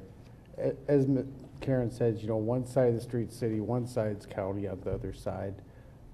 Unless we do, you know, if we annex in the parts that are already there and start doing some sewer for the trailer courts instead of the lagoons and everything else, I don't see why we're changing it. I mean, it's been there for a long periods of time, you know, and I guess that's my point on that. We are developing out in that area, but even those people are confused on, some can vote, some can't, because one side of the street. Until we change things around, I think we should just leave things the way they are. That's all. I'm thinking she's got something to say, so I'm ready to Okay, listen to let's more. go to Alderwoman Deb Hadcock. Marcia, did you say this sign was in the right-of-way? That's correct. We can't approve legally, Jason. We can? We can't. Let's go to Jason Green, our city attorney. There's only two ways a sign in the right-of-way can be approved. One is if it's a public purpose sign. The other is if the right-of-way is vacated. So that would be an alternative, is to allow Mr. Rice to apply for vacation of the right-of-way. I have no idea if that's likely to happen in this particular case or not. But your sign code specifically prohibits private signs in the public right-of-way. So what if we approved it, then we'd have to go and start granting signs in the right-of-way for public right, or we just Well, legally couldn't? let me ask Jason the obvious question. Does the council have the legal authority to grant this appeal? It's my opinion that that is beyond the authority of the council, and a motion to do that would be what's known as an ultra vires act, which means beyond the authority and without legal effect. I guess that would be my point. Thank you. Okay. Okay, I'm going to go to Alderman Ron Weifenbach. I think, there we go. Thank you, Mr. Mayor. Is this in North Rapid, like north of the mall there, Marcia? It's along Seeger Drive. Yeah. Would be north of the interstate, east of the mall, quite How long has that similar. sign been there? Marcia? Originally, the sign was an Angel Brothers sign. Brad Solon indicated that it used to read Angel Brothers, shop with the best, drive past the rest. However, subsequently, which is close to being on the property of the Angel Brothers, but now it advertises off-premise, and it's been altered without obtaining the required building permits and sign permits. Okay, so that sign, those cars parked there, that's not a parking lot, right? That's a junkyard?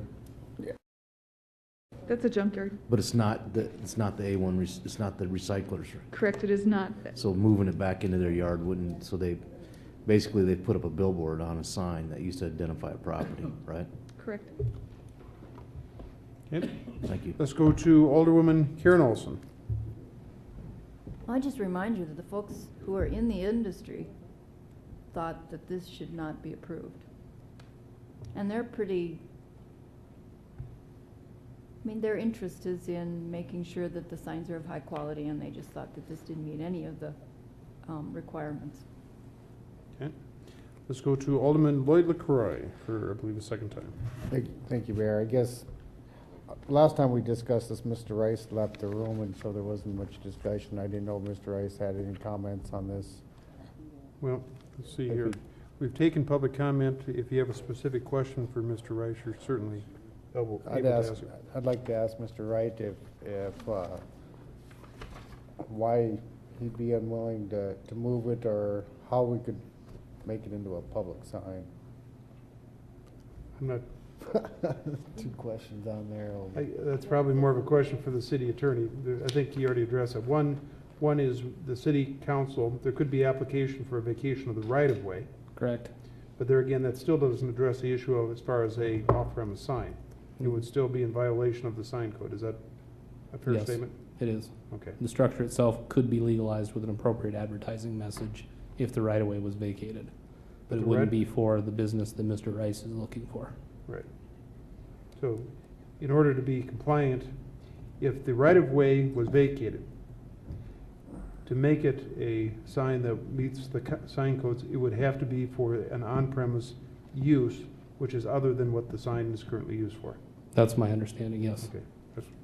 Am I missing? Okay. Marcia? Just to clarify, this is a 33-foot right-of-way, so it's substandard to begin with before you even start eliminating and reducing the width of that. And it does provide access to adjacent properties.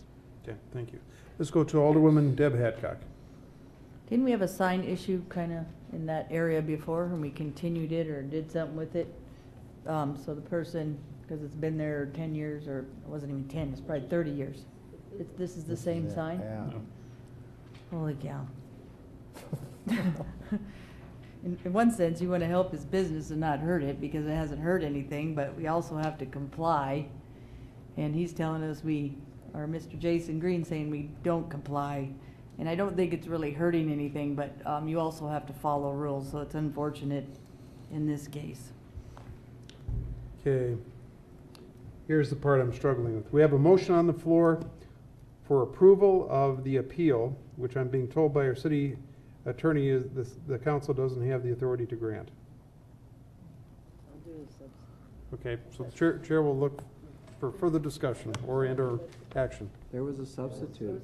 It failed for lack of a There was second. Substitute, oh, okay. So. Okay, that's appropriate. You can make that motion. Oh, I'm sorry, before you do that, I want to allow Alderman Weifenbach the opportunity to talk. Thank you, Mr. Mayor. She was going to make a motion to table, and that I wouldn't think be. you should shut me up. Okay, we'll Thank recognize you. Karen.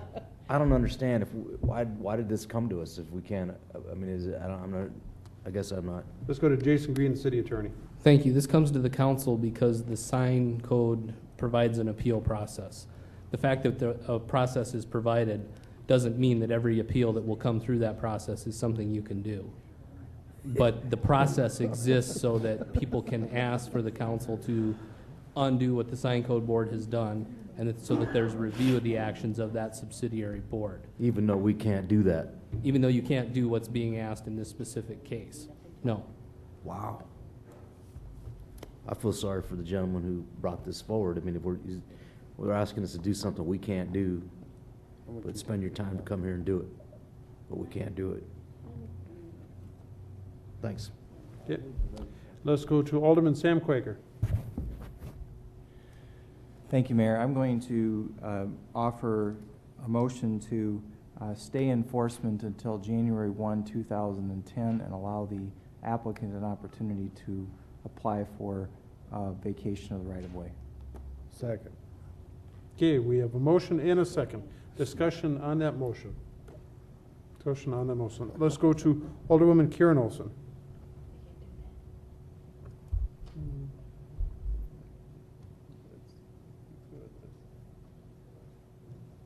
When this sign was brought forward,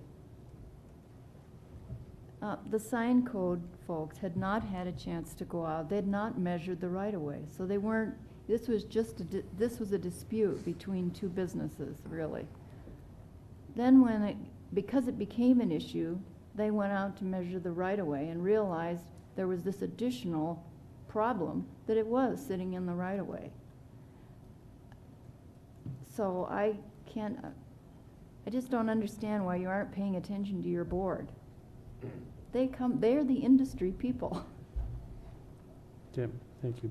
Just for a point of clarification, I believe the motion is in order, but just so you know, vacation of the right-of-way, I do not believe actually corrects the issue, because if you vacate the right-of-way, you can have an on-premise sign, but you cannot have an off-premise sign. So just I want everybody to understand that. Okay. Yep. So, with that, let's go to Alderman Ron Kroger. Thank you, Mayor. I do have a couple questions for Mr. Rice. Okay, go ahead and ask your question, please. I'm looking at his letter that he wrote, and the first one was, when the road starts to get developed, then we could apply for a sign permit and put it down the road to our place. How far is your place from this current sign?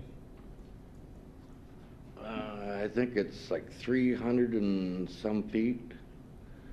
Okay, then my second question would be, if I may, Mayor, you also stated in here that if the weather, that it's an old sign, if the weather was to blow it down, you would not put it back up. So I guess my question is, why don't you just go through the process and put this sign on your piece of property? I started to work on this, but they told me I had to wait and come through the committee here. Actually, what I wanted to do was move it back 5 feet, because it used to be a danger by the sign, and then when we talked to the city, they said we can reface the sign, but we cannot put up a new sign. So we just refaced this one. Well, the salvage yard fence got moved, which this at one time was in the salvage yard fence. So actually their fence was in the right of way. So I could either move it back for now, or when they put a new road in, just everything disappears, because evidently there's supposed to be a road coming through there fairly soon to connect with Rushmore Crossing Road or something. Mr. Kroger. Well, I guess my question. I'm kind of off the beaten path. Mr. Rice. Typically, what we just do is question and answers here. So, I guess the question I have is you stated that if the weather takes a sign down, it would not be put back up, and that at some point in time you're going to put a sign on your piece of property. Why don't you just do that? Take the sign down today, and put a new sign on your piece of property, advertise your business. Why not do that? We're planning on doing that this summer. Okay. If that's the case, then we can't make a substitute motion. Sure, I think you can make a second substitute motion. There's only. Yep, you can do a substitute motion. Okay, can I do a substitute motion, Jason, to alter Alderman Quaker's time frame from when January 1 to August 1st, 2009? It'd actually be an amendment to the. Okay, I'll make that amendment to August 1st, 2009. That gives him 5 months to accomplish what he wants to do. Works for me. Okay.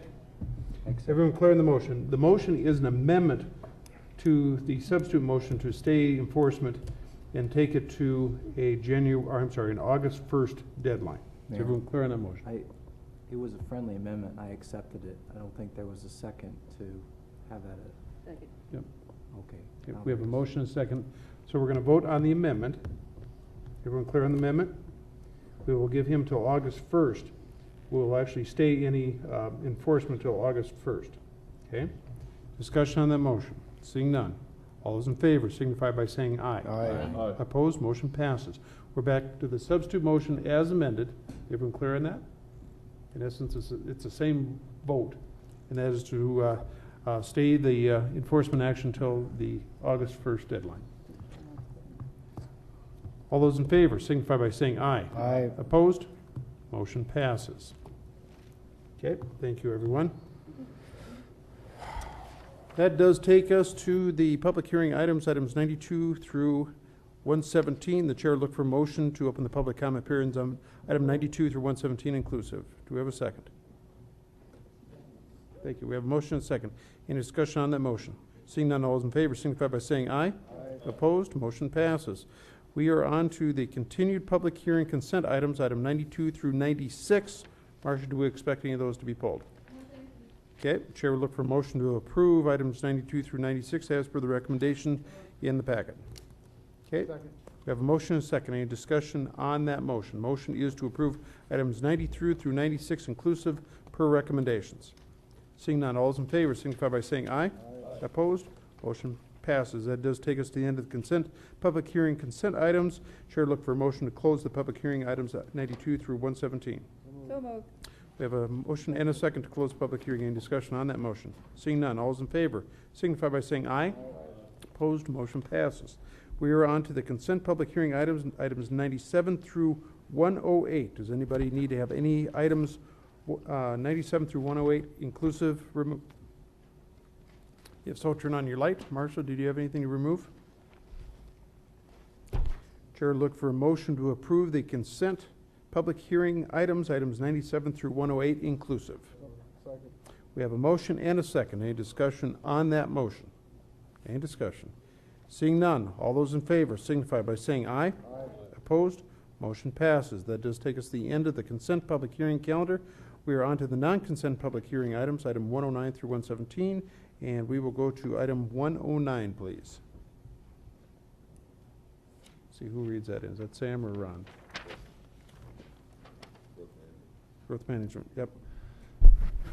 Item 109 is to authorize mayor and finance officer to sign a waiver of right to protest a future assessment for the installation of curb, gutter, sidewalk, streetlight conduit, water, and sewer along Sturgis Road, located at the Black Hills Dog Track, adjacent to the west side of Sturgis Road and south of the intersection of Universal Drive and Sturgis Road. I would move approval. Okay, we have a motion and second for approval. Any discussion on that motion? Any discussion? Seeing none, all those in favor signify by saying aye. Aye. Opposed? Motion passes. Item 110, please. Item 110 is a request by Renner and Associates for Pete Lean and Sons for a variance to the subdivision regulations to waive the requirement to install curb, gutter, sidewalk, streetlight conduit, water, sewer along Sturgis Road as per chapter 16.16 of the Rapid City Municipal Code, located at the Black Hills Dog Track adjacent to the west side of Sturgis Road, south of the intersection of Universal Drive and Sturgis Road. Move approval with stipulations. Second. We have a motion and second for approval. Any discussion on that motion? Any discussion? Seeing none, all those in favor signify by saying aye. Aye. Opposed? Motion passes. Item 111, please. Item 111 is a request by D.C. Scott Company Land Surveys for William Taylor for a vacation of right-of-way located between Milwaukee Street and Waterloo Street and west of the DM&E Railroad right-of-way. Move approval with stipulations. Second. We have a motion and a second for approval stipulations. Any discussion on that motion? Any discussion? Seeing none, all those in favor signify by saying aye. Opposed? Motion passes. 112, please. Mayor, I'll turn these over to Alderman Quaker, the ordinances.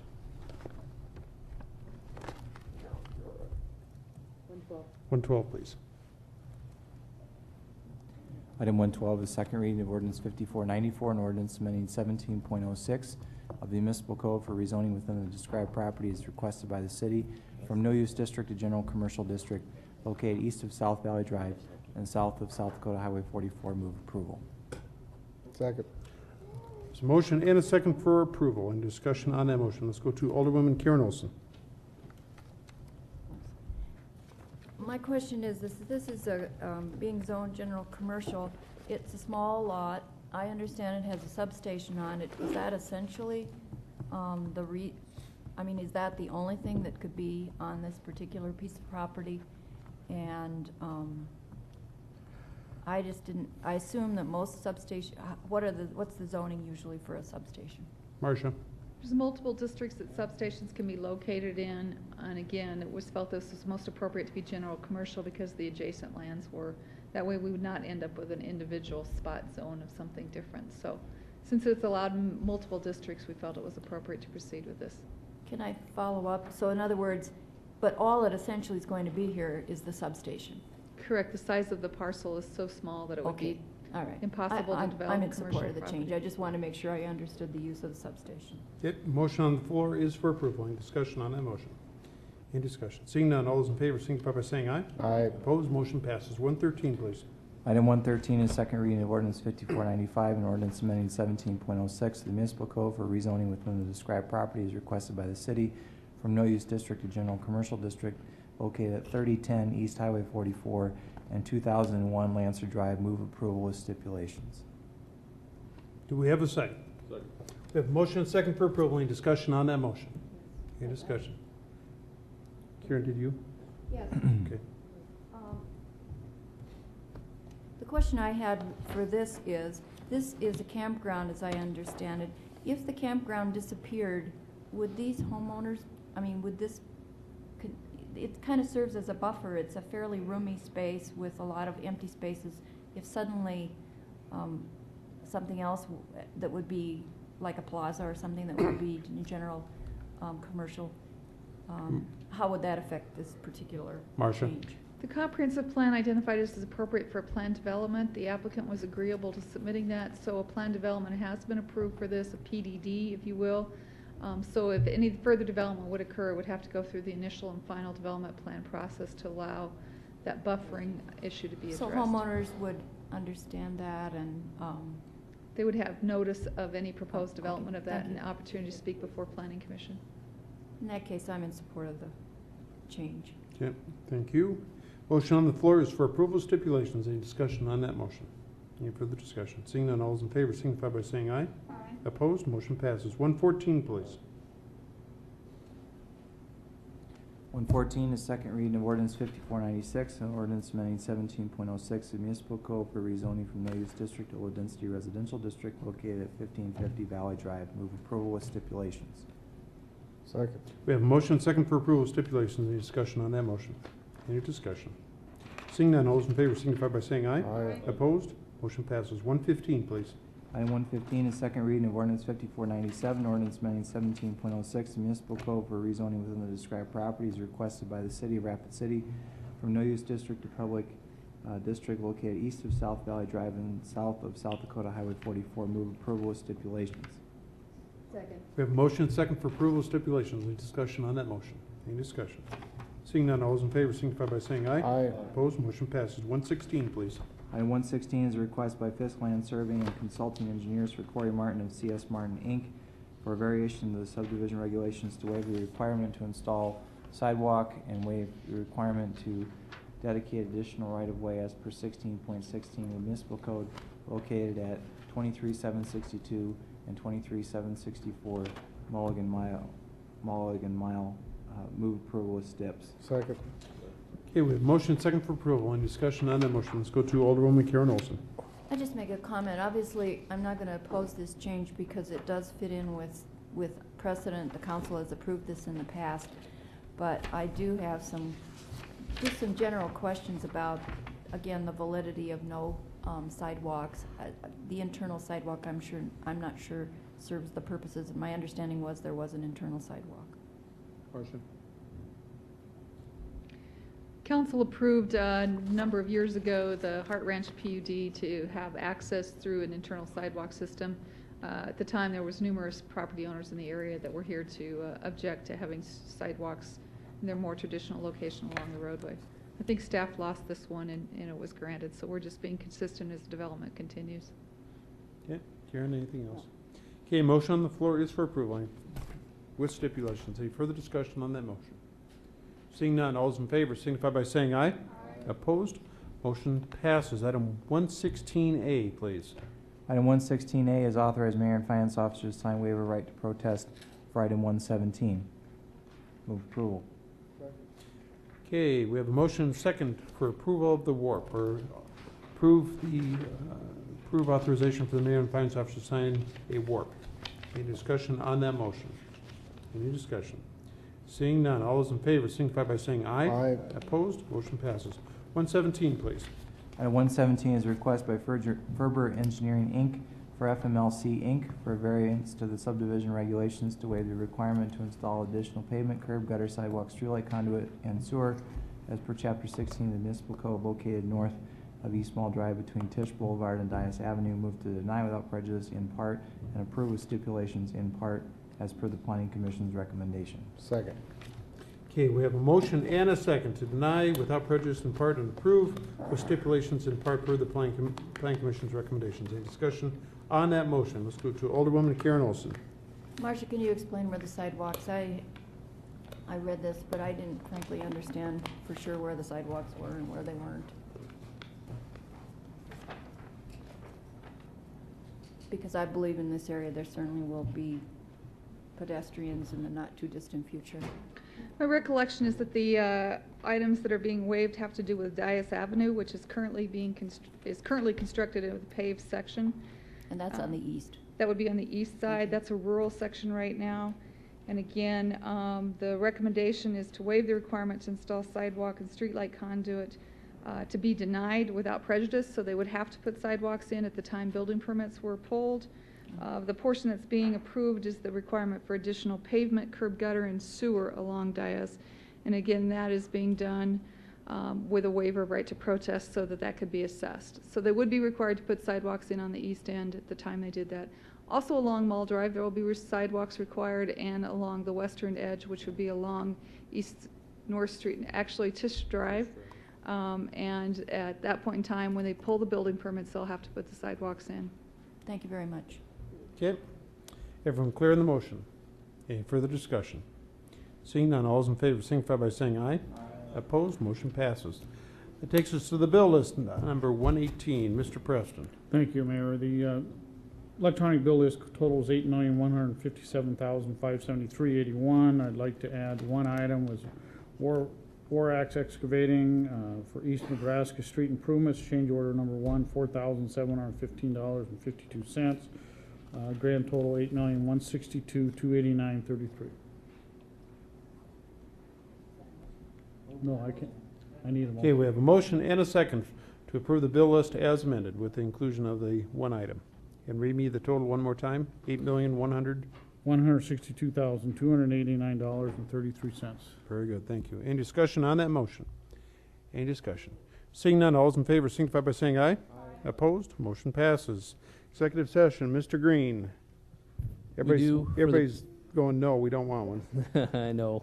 We do need one, though, for the purposes permitted by SDCL 1-25-2. Okay, we have a motion second to go in executive session as permitted by SDCL 1-25-2. Any discussion on that motion? Seeing none, all those in favor signify by saying aye. Opposed? Motion passes. We're in executive session.